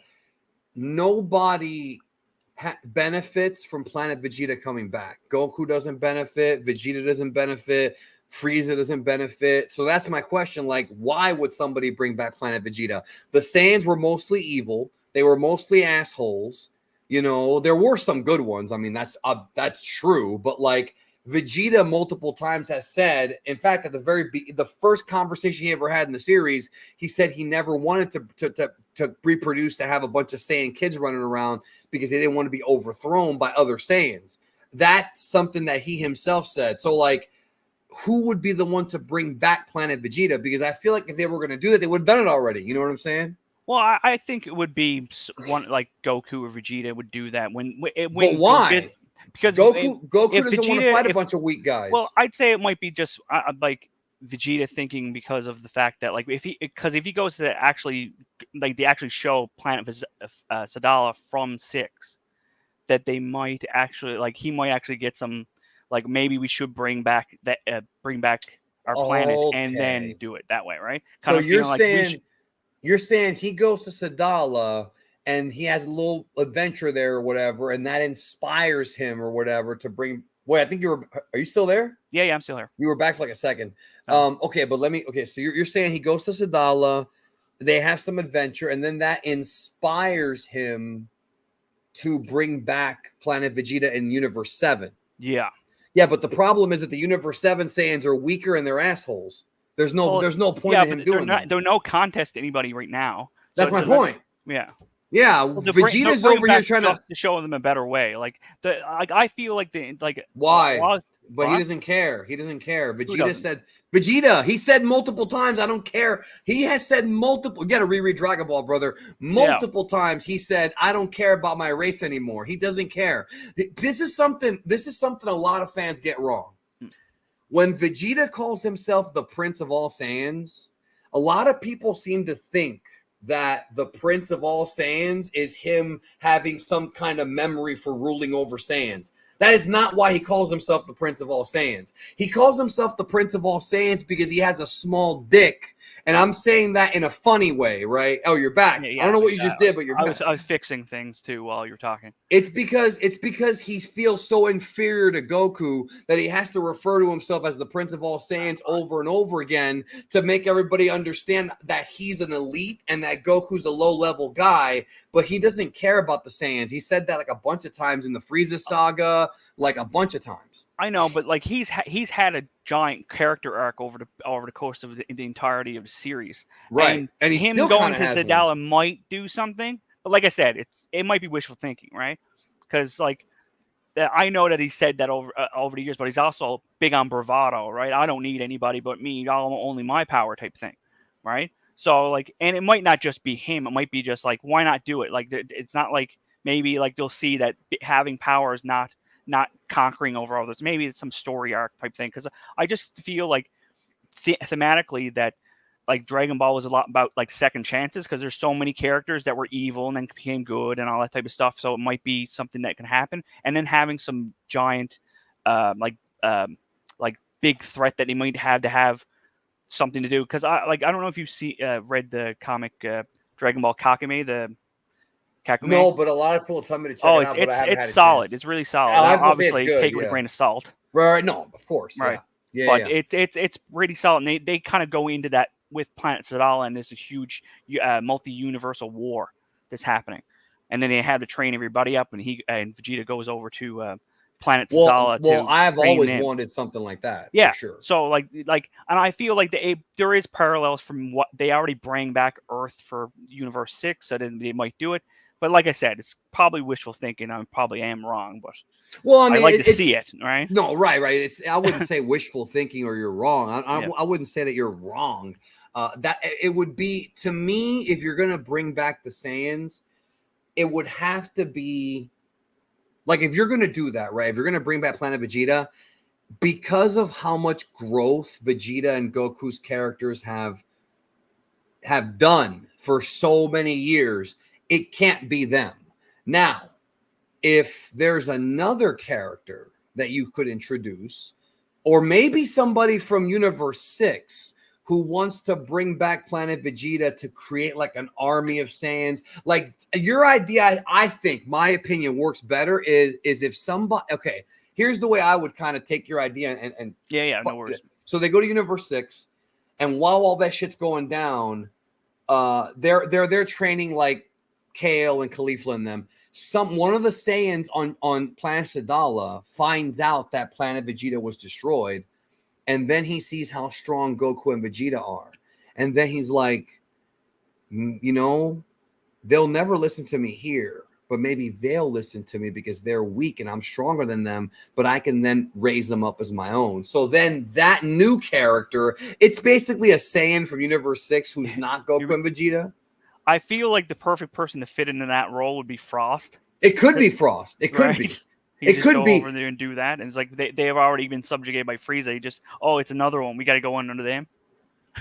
Well, I always wondered, and this is something that nobody has an answer to right now, if Frost ever did try to conquer Planet Vegeta or Planet Sadala, I'm sorry, because Universe 6, it's weird because remember, Frost is a con artist. Frost, everybody thinks he's a good guy, but he's actually a dick, and I like that about Frost. So it would have to be a thing where maybe he would come to Sadala and like bullshit his way through and pretend to be a changed man. You know, like there's ways you can do it. I just think that there's ways you can get that done. I just think that Goku and Vegeta are so past giving a fuck about the Saiyans now because they're dealing with gods. They're trying to surpass Beerus and Whis or whatever the fuck, and notice that one of the most telling things that people forget is when Vegeta sacrificed himself against Majin Buu, he called out Bulma, Trunks, and Kakarot. And that's who he cares about. You know what I'm saying? Like I think when he had Trunks, like during those 7 years between Cell and Buu, I think that kind of like, I think if he was ever going to bring back Planet Vegeta, he would have already done it. I think after that, he got so attached to them, even though he won't admit it, right? Isn't there a rule of like so many, like a certain amount of time before you can't bring certain people back? I thought there was a rule of that.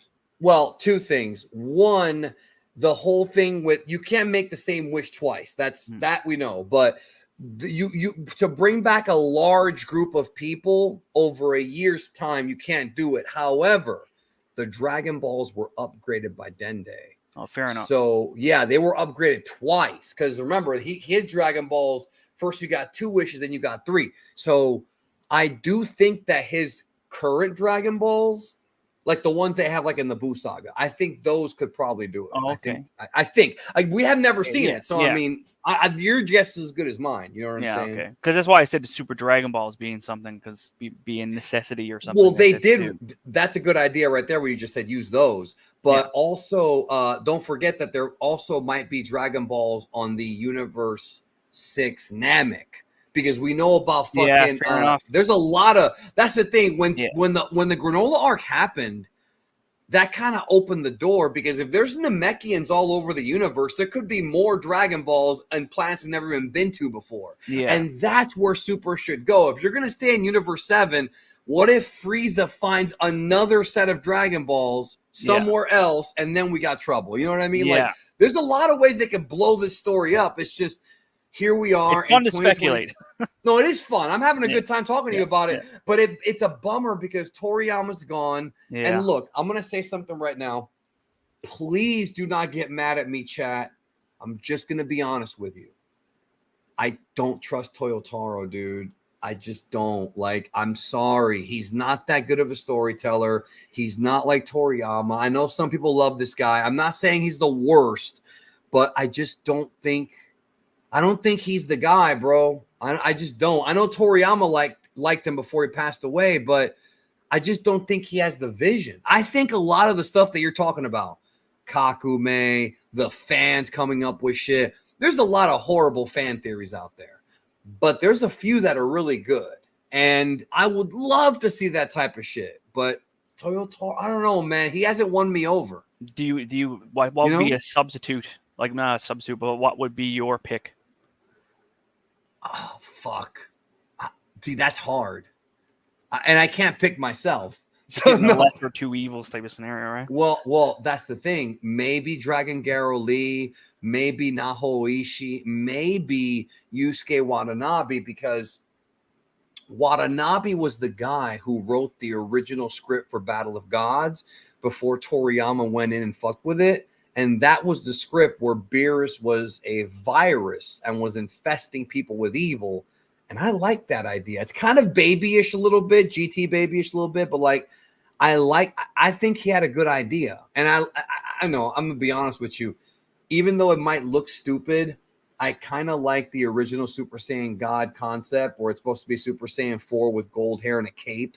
It's stupid, but it's also goofy. And I like that. I don't know, man. It's tough because that's the part that scares me the most about Toriyama passing. Toriyama, while Toriyama's way past his prime now, like in this era compared to the 80s and 90s, who else do we have, bro? Like, who's the lore master? He might not be the best writer, but he's the fucking lore master. And I'm just like, I'll be honest with you, bro. Like, Toriyama's passing really did affect me because I used to think about this shit, bro. I talked to my friends about this shit. Like, who's going to replace this guy? Yeah. You know what I mean? Like, really, I'm not saying that he's irreplaceable, although in some ways he is, but he's the guy who's got all that shit up here, and we'll never know what else he had up there that we never got to see. And that's bullshit. Yeah, for sure. It's a bummer, man. Yeah. I thought the same thing as soon as that happened. It's like, what now?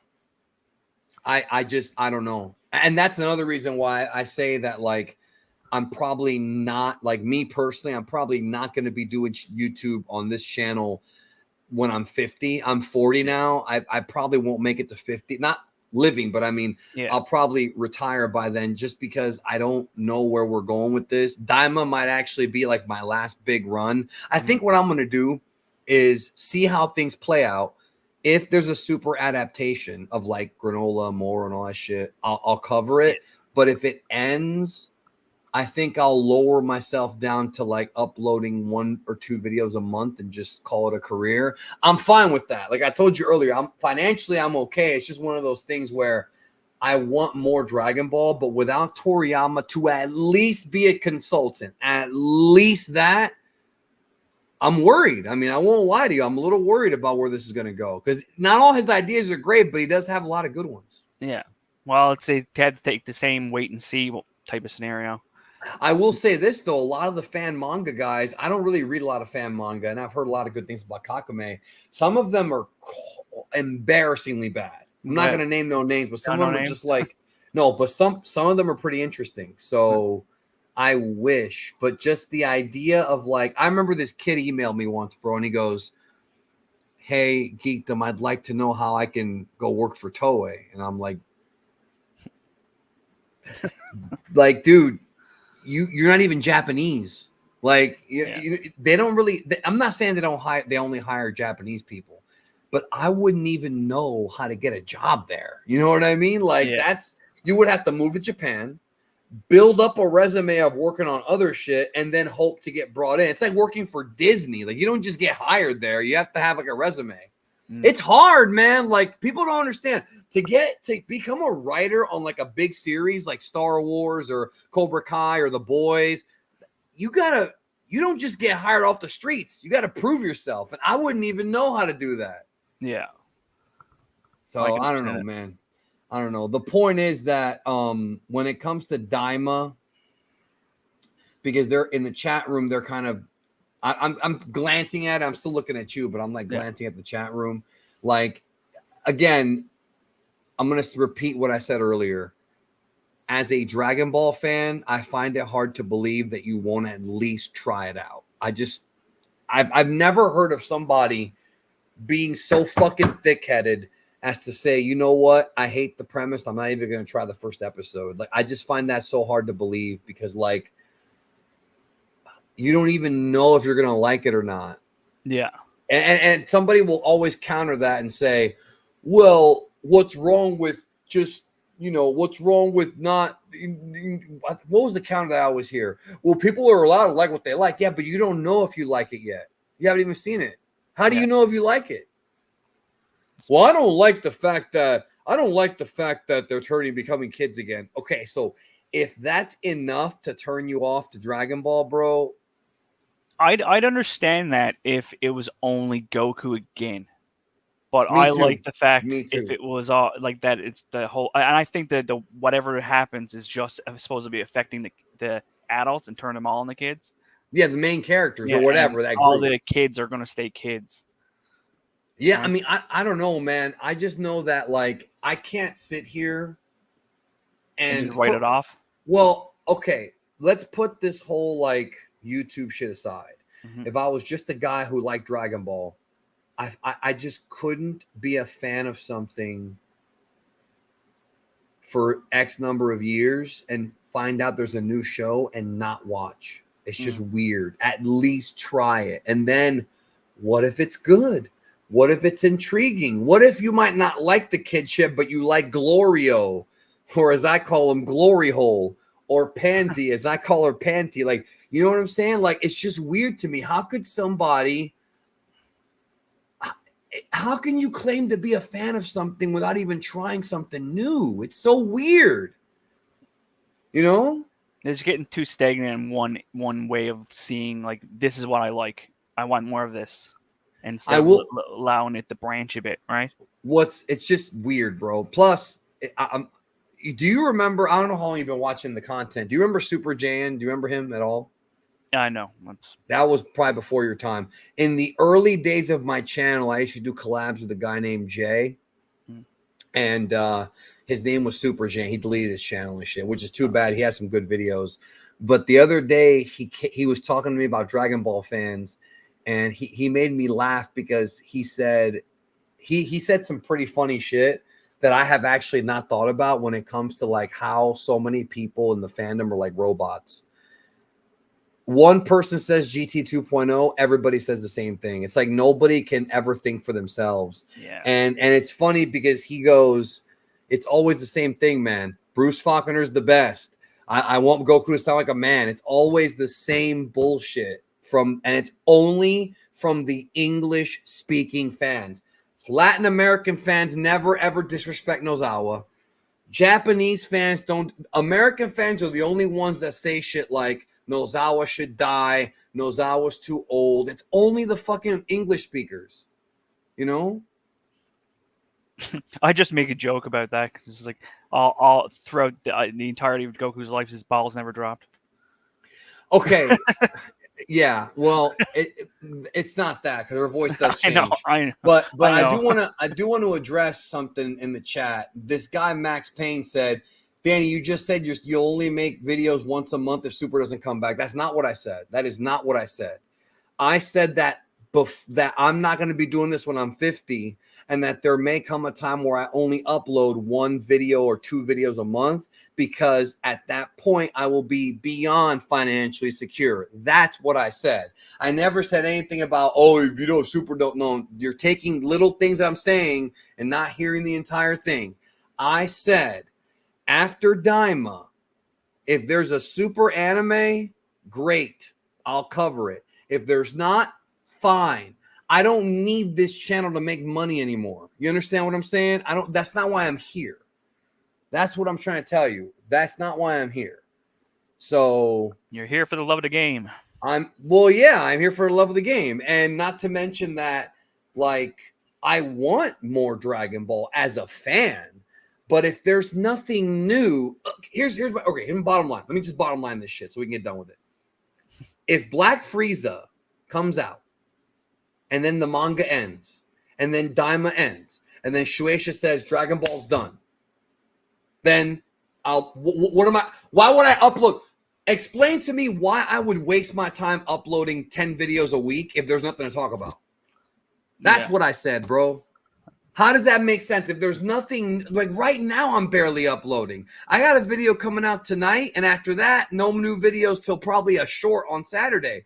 I don't upload now anyways. It's just logic. Like, if I cover Dragon Ball and it's ending, if it ends, and someday it probably will, right? Who knows? Why even keep talking about it? I'm just gonna finish talking about what I need to talk about and then check out. That's it. But that makes perfect sense, right? Wouldn't that be the same for you? If you're covering Harry Potter and Harry Potter ends, what are you gonna cover, bro? You're gonna keep making Harry Potter videos about what? Fanfic. I'm not gonna cover fan manga. Yeah. That's not what I do. So I mean, I'm gonna still do content, but it's just not gonna be frequent because why? Yeah. Why would I upload? Why would I blow my load and blow through 10 videos a week if there's nothing going on? I think it would be more stressful to do that because you're pretty much trying to squeeze blood from a stone at that point. Right? Yeah, right. And it's just like it'd be more stressful because when you have a lot to talk about and you like a lot to speculate on, you can make videos and you can spread it out. But if you had to like force it, then that loses a lot of the like your own motivation to do it in the first place, right? It's just, it's more so just, there's that eventually you run out of things to talk about. I have a lot. Let me tell you something. I have a lot of ideas for videos. I'm going to have content going up a lot. But eventually, when I talk about everything, then what? Jonathan Garrett started Dragon Quest channel, but what if I don't want to do that? Like, what if I just want to leave and just retire in peace? Let's not forget, Jonathan Garrett, I've had a lot of enemies try to cancel me, and it's fuck with my mental health. I don't want to be on YouTube for the next 10 years, buddy boy. You can't walk a mile in my shoes, bro, with the shit that I've had to go through. You know what I'm saying? My goal is to, and this should be the same for everybody, get your bag and then eventually peacefully walk away, go with your wife and kids or whatever, right? I mean, doesn't that make sense? Totally. Yeah. Let me get this last super chat, bro. Only fantasy cards. I thought I said only fans cards. But I'm not going to leave for a while, so don't worry about it. I'll be here for a while. Thoughts on Sandland? Any staying power potential? Sandland's over, bro. Sandland is done. You had the movie, then you had that extra arc that Toriyama wrote, and that was it. So, and by the way, what I'm saying should apply to everybody. Like, if you live your life, bro, and do the best you can, right? And eventually, retire with your family. Spend time with your family and friends in the last few years of your life. Like, I think we should all do that. That's why I'm really into investing, because you want to retire with a nice little nest egg so you can take trips and not have to worry. You know what I'm saying? Like, I'm just being practical here, you know? It's the smartest thing to do. Yeah, I mean, you know what though? Like, I'm probably never gonna be totally gone. Like, I'm probably still gonna stream, and I'll be around, but it's not gonna be like, I'm not gonna be all like getting up at 4 a.m. Yo, we got spoilers. We got spoilers, like I used to for Super. Like, I can't Yeah. do that anymore, bro. It's just, and that's the way it should be for everyone, guys. Don't work till you're 70, dude. My father worked until he was 68 years old. And the only reason as to why he had to keep working is because he had no nest egg and he had to retire because he got COPD. Otherwise, he would have still worked. Like, you don't want to be that guy who's working until you're 70, 80 years old. You just don't. Plus, with AI and shit coming around, bro, a lot of jobs are going to be gone. I'm not going to lie to you, bro. I'm a little scared of the future. I won't even lie to you about that. I'm a little tiny bit afraid of what's going to happen. Yeah. Anyways, bro, I've rambled. Any final thoughts, bro, before I got to get out of here. It's already 7:40. Sorry for keeping you so long. No, I'm rambling, bro. It's not your fault. Plus, you're a good conversation. Oh, thanks. I appreciate that. So are you. You're a good conversationalist. I had to speak. I speak for the rest of us here. Is like, if you do peace out, we'll miss you. I appreciate that. It won't be for a while though. Yeah, people over here think that I'm happens just tomorrow. prefacing it. Right, I appreciate that. I'm 40 now. I'm when I'm 50, a 50-year-old talking about anime. You know what? Maybe it's not that crazy nowadays. Well, it depends on. It might take a different format. You never know. Well, not just this crazy. I gotta comment on every little thing that might be happening in the space, right? Well, not just that. Not just what you just said, but a million things can happen between now and then, dude. Yeah, exactly. Like, we do not know what could happen. The world, look at what's going on. And I'm not going to go into anything like too real, but look what's going on. Look what's happened to just the United States in the past month. Yeah. It's bubbling over. Truth is stranger than fiction. Yeah. Anyways, bro, thank you again for being here. I appreciate it. Take care. And I'll talk to you maybe next time we do one of these. I don't know when. Okay, perfect. Yeah, that'd be great. Experiment. It's great talking to you. Yes, take care. Yeah, have a good one. Later. All right, bro. Y'all have been great tonight. Geo Geek 101. That's like my name. I wish my job was about something I was passionate about. Yeah, I am very blessed, bro. I'm just saying that, I've got an exit strategy, and a lot of content creators don't. Like, the thing I'll tell you, bro, yeah, he was a good caller. The thing I will tell you, bro, is a lot of people come into YouTube, a lot of young people, and they blow their money on stupid shit. Like, for example, drugs.